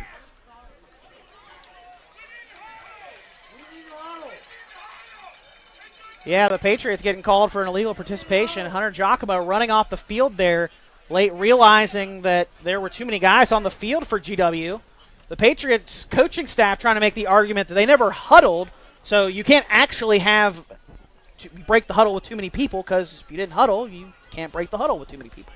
Doesn't sound like they're buying it, though. But yeah, no success there for the Patriot coaching staff. Penalty enforced, half the distance to the goal, I believe. Oh, no, they're going to put it back inside the 5 at the 4-yard line, rather, at the 5-yard penalty. A very tight double shotgun there. Yeah, handoff goes to Anthony Valentine, and Valentine breaks out of one tackle, still on his feet, across the 25 and brought down at the 30. Patriots make up for that penalty and get across the 25 to the 30-yard line. Actually, they're 31 they're giving him. If so, that's a 27-yard run, 26 at least. We'll wait until they spot the ball when we come back to find out exactly how long that was. But it is a first down run for the Patriots. They get out of the shadow of their own goal line. When we come back, we'll have fourth quarter action for you where the Timberwolves are leading on the road. You're taking a look over at their far sideline, leading by 3, 17-14 over the home team Patriots. We're back with more after this. Hi, this is JJ Roberts from Huntington, and when I'm back home, you will find me at my local Par-Mar store. We have that thundering herd pride at your local Par-Mar stores. We are over 200 stores strong and growing. Download the Par-Mar app for even more savings and sign up for the Par-Mar Rewards Card. Whether it's food, gas, or groceries, we have you covered. We are Marshall, and we are Par-Mar stores. If there's not a Par-Mar store near you now, there will be soon.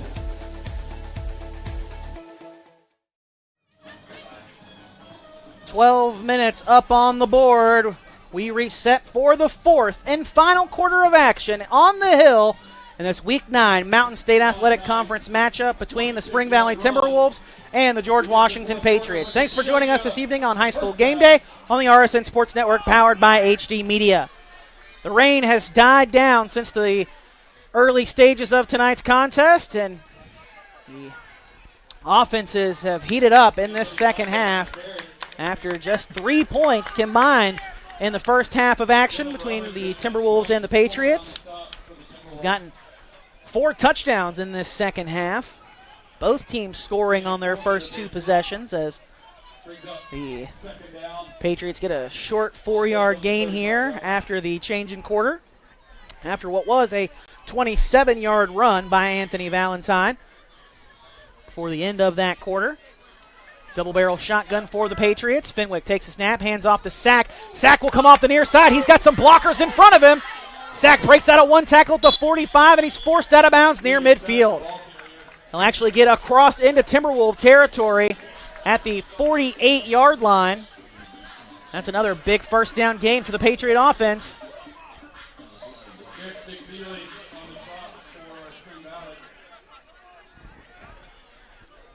Sack 5 carries for 25 yards, and he had that huge huge catch on the broken play for the touchdown.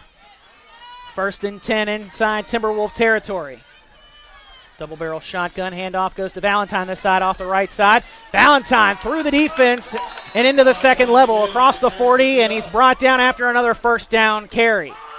Picked up 12 yards down to the 36. Not quite a minute into this fourth quarter. Patriots moving the football on this possession. After struggling to move the ball in the first half, the Patriots have really gotten things going offensively. Last possession for the Patriots scored 1 play. A 77-yard touchdown pass that Will mentioned from Fenwick to Sack off of a busted play. Sack goes in motion now to the near side. Fenwick going to toss it to Valentine to the left. Patriots trying to stretch it out. Valentine trying to spin out of a tackle, and he's going to get back to the line of scrimmage and no more. Great job there by the Timberwolves of stretching that out and wrapping him up for a... They're actually going to give him a yard on that. Oh, actually, wow, they are going to give him up down to the 35-yard line.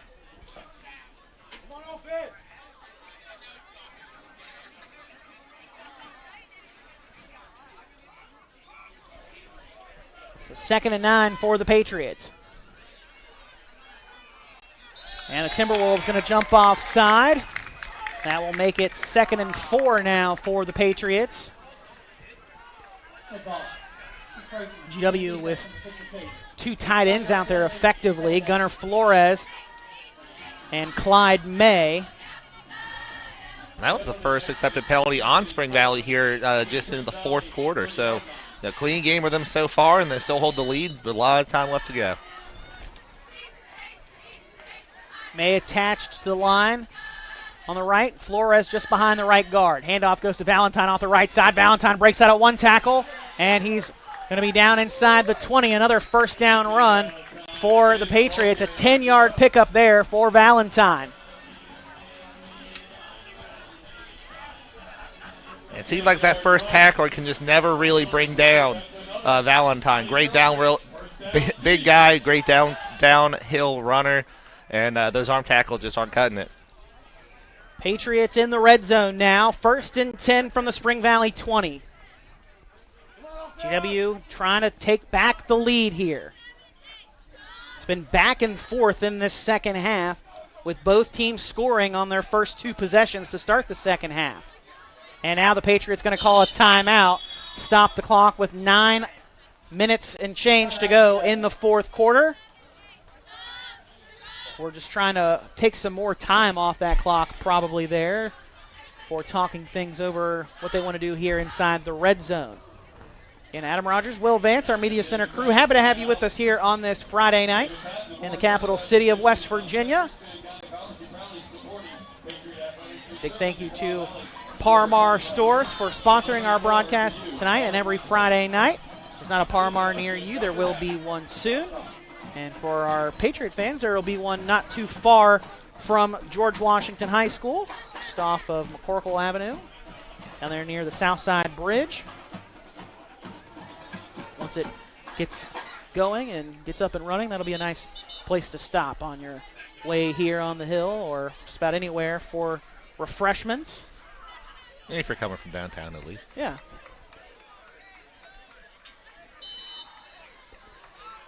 First and 10 from the 20 for the Patriots. Double barrel shotgun. Handoff goes to Sack, and Sack is met in the backfield, and the ball's on the turf. Abe Fenwick just got back to it. Wow. Keegan Sack stood up by 2 guys quickly. Garrett Wagner, and I believe that was Logan Harris, who also got in there to stand him up. Actually, no, check that was Sam Booth. I mean, short of that interception in the first quarter, that may have been the biggest defensive play we've seen from Spring Valley. Just a 10-yard loss there. Probably the best play recognition we've seen so far. I mean, they stopped him immediately. I'm kind of surprised they didn't whistle it dead before the ball came out. It seemed like his progress was pretty obviously stopped. But either way, big loss for the Patriots, a little bit bigger than if they had tried to call it. But still. Now the Patriots will spread things out here on 2nd and 25 wide. Fenwick drops back to pass, has all the time he needs, now steps up and climbs the pocket. And he is going to be dropped just across the 25-yard line. Braden Booth is going to be able to bring him down at the 23-yard line, a 7-yard pickup. Yeah, good job by Fenwick there to realize containment had really broken down. Probably went a couple extra yards, but still cutting that down from needing 20 to needing 12, 13. Big difference. 3rd and 13 from the Timberwolves' 23-yard line. Fenwick will now have Flores in the backfield to protect him. Flores picks up the blitz. Fenwick drops back to throw, slings it toward the end zone, and it's incomplete. Couldn't really quite tell if he was looking for Bryson Sowards or Anthony Valentine. The throw was kind of in between the two of them in their level routes. He was starting to feel the pressure by then. Flores did get a good initial block in on the rushers coming off that right side, Sam Booth, but Sam Booth able to get at least some pressure on there and influence that pass. Patriots going to try to opt for points here. Sending out their kicker, Jordan Price. Price has made 2 field goals this year, a long of 35. This would be from 40. Right down the middle, and before the snap gets off, play is blown dead, and a false start on the Patriots. So That really effectively knocks the Patriots out of field goal range. Would have been a 45-yard try. Instead, they're going to send the offense back out here to try and convert on 4th and long. That was interesting. I don't think I've ever seen a team play the field goal block team quite like that, where they were just trying to distract them. They weren't really trying to make any effort to block that one, just try to get in their heads, and maybe, I think they're trying to get in the kicker's head, actually drew someone off sides even better. So now forcing the Patriots to go for a 4th and 17, 18, something like that. 4th and 18 for the Patriots. Again, offense back out on the field. Trips to the top. Sack in the backfield with Fenwick. Fenwick drops back to throw, has all the time he needs. Now under some pressure. Heaves toward the end zone. Valentine makes the catch, but makes it out of bounds.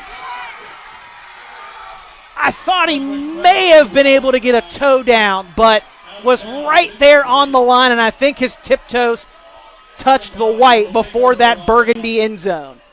So the incompletion on 4th and 18 will give the football back to the Timberwolves, and the Timberwolves defense makes a stand. Looked to me like his whole foot was out, but we are at a bad angle from this far away. But yeah, great play by Spring Valley. You know, 2 great defensive plays there on that drive to turn it from, you know, a drive that was really going to push him back, and then that crucial penalty to push him back out of field goal range. Now you're giving it to Spring Valley, 7 minutes. They've already had 7-minute drives already today, Adam. So very dangerous situation here for the Patriots. Ball's on the turf, but they say that the player was down for the Timberwolves. That was Abercrombie who carried it for 2 yards up to the 30. Again, they say his knee was down, or it was down by contact anyway, that before the ball popped out. He was pulled down at a weird angle, so maybe a shoulder hit, that's enough to call you down. Lucky break there by Spring Valley. 2nd and 8 on the way for the Timberwolves. Adkins splits out to the top of the formation. Ferguson to the bottom. I formation for Spring Valley. McGuire under center. Hands to his fullback. And the fullback, Purdue, will get a first down carry up to the 40-yard line.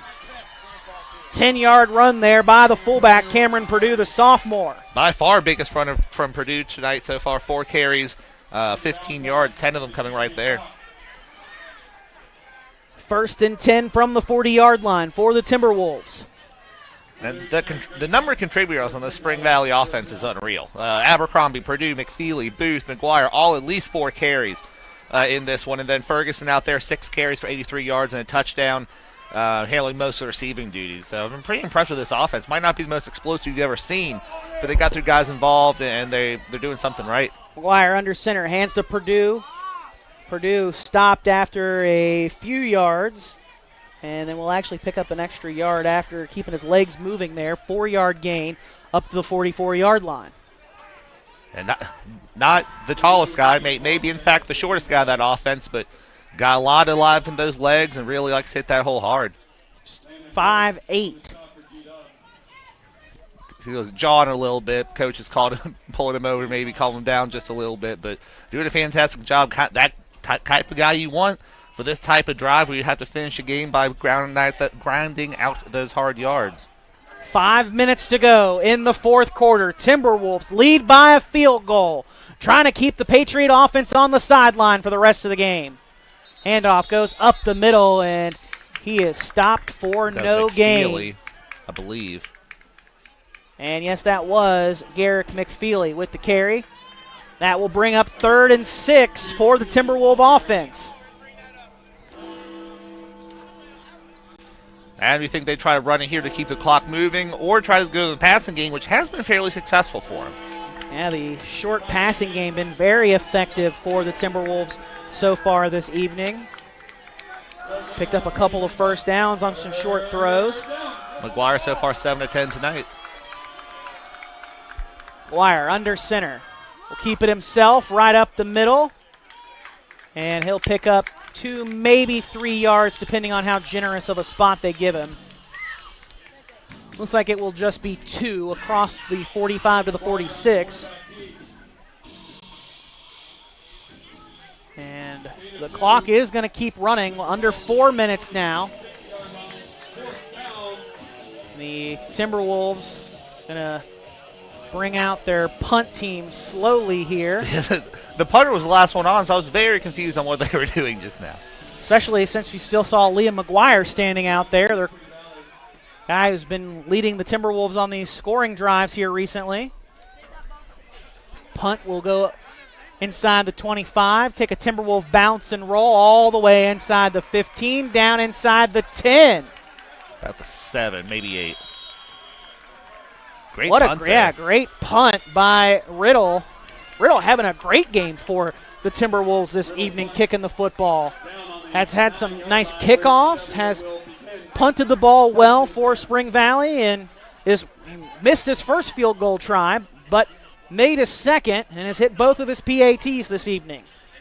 As the Timberwolves have this 3-point lead, thanks to his opening score field goal that came literally with 1 second to go in the first half. So the Patriots here backed up, but they have all the time in the world the way their offense runs to go down here and get at least in field goal range. 3:15 to go. Patriots trying to orchestrate a game-winning drive, or at least a game-tying drive, but Fenwick's going to have to throw a better pass than that. Left it short, looking for Anthony Valentine. Trying to set up that screen out to the far side of the field. Yeah, I guess kind of a tunnel screen, that type of thing. Very effective for them when they can make a hit, but just not able to get that one quite high enough for his running back to bring it in. It's a long throw to try to make, too, over to that far side of the field. The ball is on the near side hash mark, and Valentine spread out wide over on that far side. I'll line up there again in the trip set with Giacomo and Flores. To the near side, it's Bryson Sowards. So we're throwing into that trip set a lot today. Snap comes back to Fenwick, surveys the field, has time, throws to the near side, and that is broken up trying to find Sowards. Jalen Abercrombie breaks that pass up.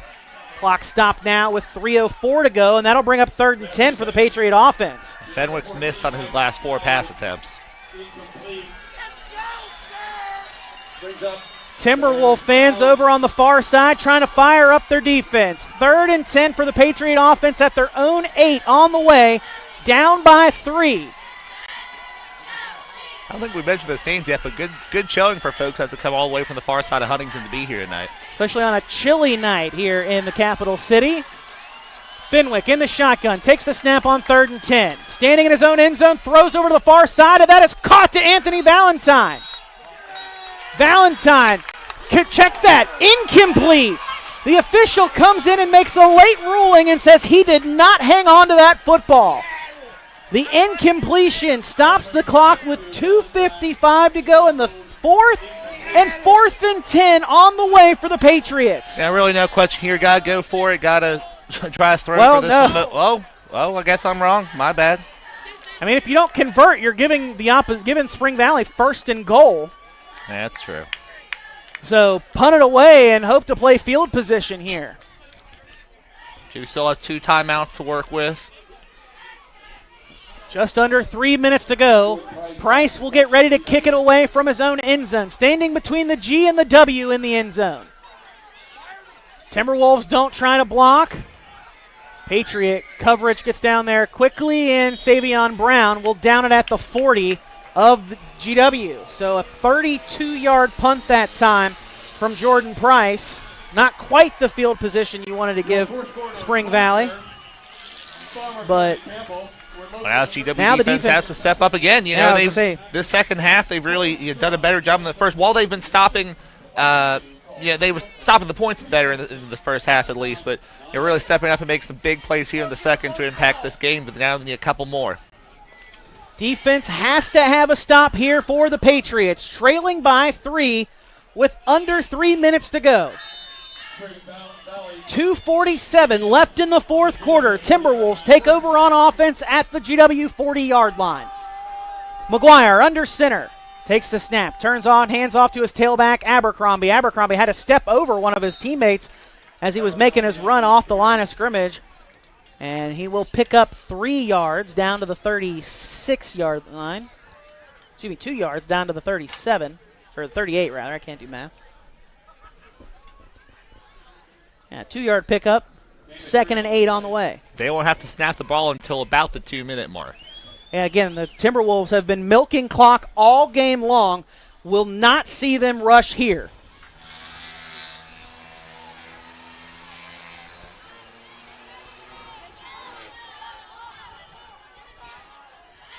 McGuire under center. Takes the snap, turns hands to his tailback, Abercrombie. Abercrombie met at the 35 and driven into the ground. Flores makes the stop, and that will bring up 3rd and 5 for the Timberwolves. Clock stopped with 1:57 to go in the fourth quarter. Timeout for GW. We'll step aside for a quick break, and when we come back, we'll bring you the rest of this fourth quarter action right after this on High School Game Day on the RSN Sports Network.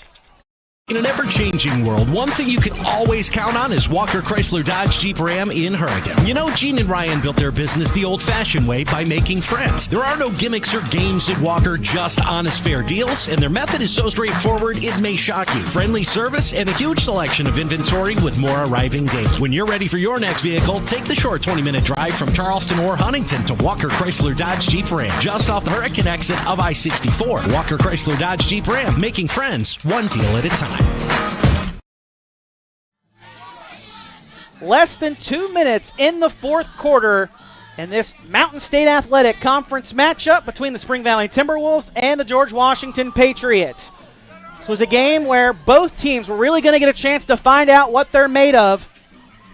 Both teams come into this game on a 3-game win streak, have played similar opponents so far throughout the course of this year.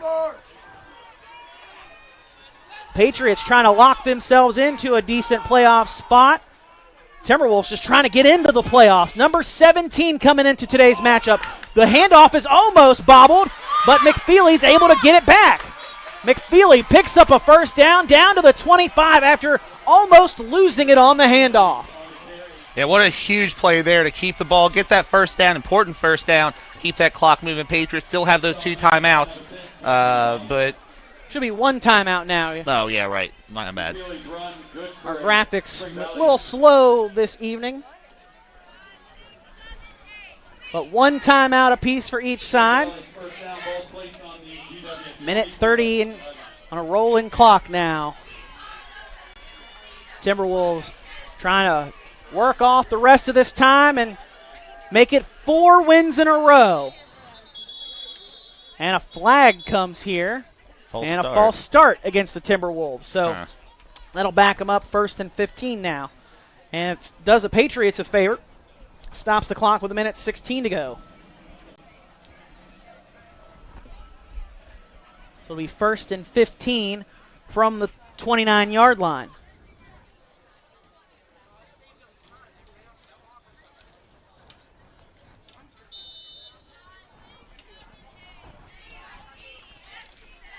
And the Patriots getting helped out with the clock stop there after the penalty. But GW only has 1 timeout left, so Timberwolves in victory formation, hoping to just not bobble the snap there more than anything. Knee taken, timeout taken by GW. Stops the clock with 1:13, but really it should just be 2 more kneel outs, Will, and the Timberwolves should be able to come away with the victory here. You know, Adam, it's interesting. You know, up until this point in the season so far, GW's biggest win, arguably against Hurricane, by this same score in this same stadium, just flipped around a little bit. Yeah, the Patriots coming out the victor in that one against Hurricane, 17-14, but the Timberwolves essentially, again, just a couple of kneel-outs away from wrapping up this contest. We'll have our Par-Mar Stores Player of the Game coming up here momentarily. Big thank you to Par-Mar Stores for their sponsorship of our broadcast and of our Player of the Game. Again, if there's not a Par-Mar near you, there will be one soon.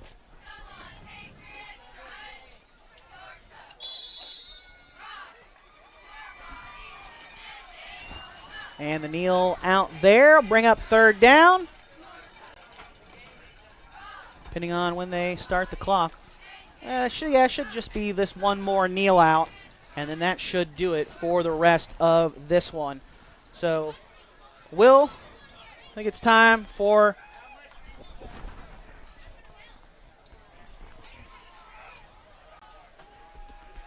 getting close. Yeah, sorry, miscommunication between us on our Player of the Game. Because honestly, there were so many options. Like this Spring Valley team, I always like a team that gets a lot of guys involved, that they kneel down this final time to run out this clock. A lot of options. Abercrombie ran hard with 18 carries. Ferguson, 6 catches for 83, but player of the game, we're going to go ahead and go with Liam McGuire. Came in there, not their starting quarterback, but really made a difference. Adam, this is probably the lowest yardage total for a player of the game, just as the nature of how this game went. But he's impressive through the air, 7 of 10 for 107 yards and a touchdown. Really was able to turn it on when they need him when they need to go through the air. He had another 20 yards on the ground, including a 1-yard touchdown there. That was the go-ahead touchdown. So player of the game, Liam McGuire, but really a great overall effort by the Spring Valley offense and team overall. Not the prettiest win you've ever seen, but it's a win. And Adam, like we said, these are teams that were coming into this maybe not necessarily knowing what they had. Their wins had come against similar teams that are having very down years. So kind of out of this one, Spring Valley has to feel pretty good about themselves. And GW, while they had the loss, they were right there. They just ran into a team that really played a style that was really detrimental towards what the Patriots were trying to do. So again, your Parmar Stores player of the game, number 15, Liam McGuire, getting it done, coming in, rotating at quarterback for the Timberwolves, as you saw him just run out of the handshake line there. Looks like he's holding the ball game. Yeah, I'd imagine he's got the game ball there. Was responsible for both of their touchdowns this evening. Had the 1-yard touchdown run on 4th and goal from the 1. Punched it in on that. And then also had the 4-yard touchdown pass at the end of the third quarter to find Cole Ferguson, that from 4 yards out. So, again, Liam McGuire is your Parmar Stores player of the game as you take a look over there at the Spring Valley Timberwolves huddling up there on the field after getting a big road win for this program this year, as the Timberwolves have now rattled off 4 straight wins after starting the year 0-4. Spring Valley is now 500 on the season at 4-4. Coming up for Spring Valley next week, it'll go back to the Wolves Den to take on the Parkersburg Big Red, and then it'll close out the season at home with the St. Albans Red Dragons. For the Patriots, a road game next week, a short road game, probably the second shortest road trip the Patriots will make all season, or in any season potentially, as it plays South Charleston every year, alternates home and home, the short trip there. But we'll go to Laidley Field next week to take on the Capital Cougars. That is 7:30 kickoff. I believe we'll be there for that one. We're not entirely sure, but be sure to check out HD Media websites, GazetteMail.com, WVGazetteMail.com, or HeraldDispatch.com, so you can find out our streaming schedule for next week. They'll post that during the week next week to let you know where all of our broadcasts will be here on High School Game Day on the RSN Sports Network, powered by HD Media. So for the Patriots, after that one against Capital, we'll close things out at home here with senior night game, taking on the Woodrow Wilson Flying Eagles. That does it for us here on the Hill for this Week 9 matchup between the Patriots and the Timberwolves, with the Timberwolves winning 17-14 and ending GW's 3-game winning streak. The Patriots dropped to 4-4 on the season, 500 on the year as well. For our entire broadcast crew, our cameraman Andrew Rose, our director, producer Ethan Young, my color man Will Vance, I'm Adam Rogers saying thanks for joining us here on this Football Friday night in West Virginia. Join us again next week, wherever we're from, on High School Game Day. Have a great Friday night, folks.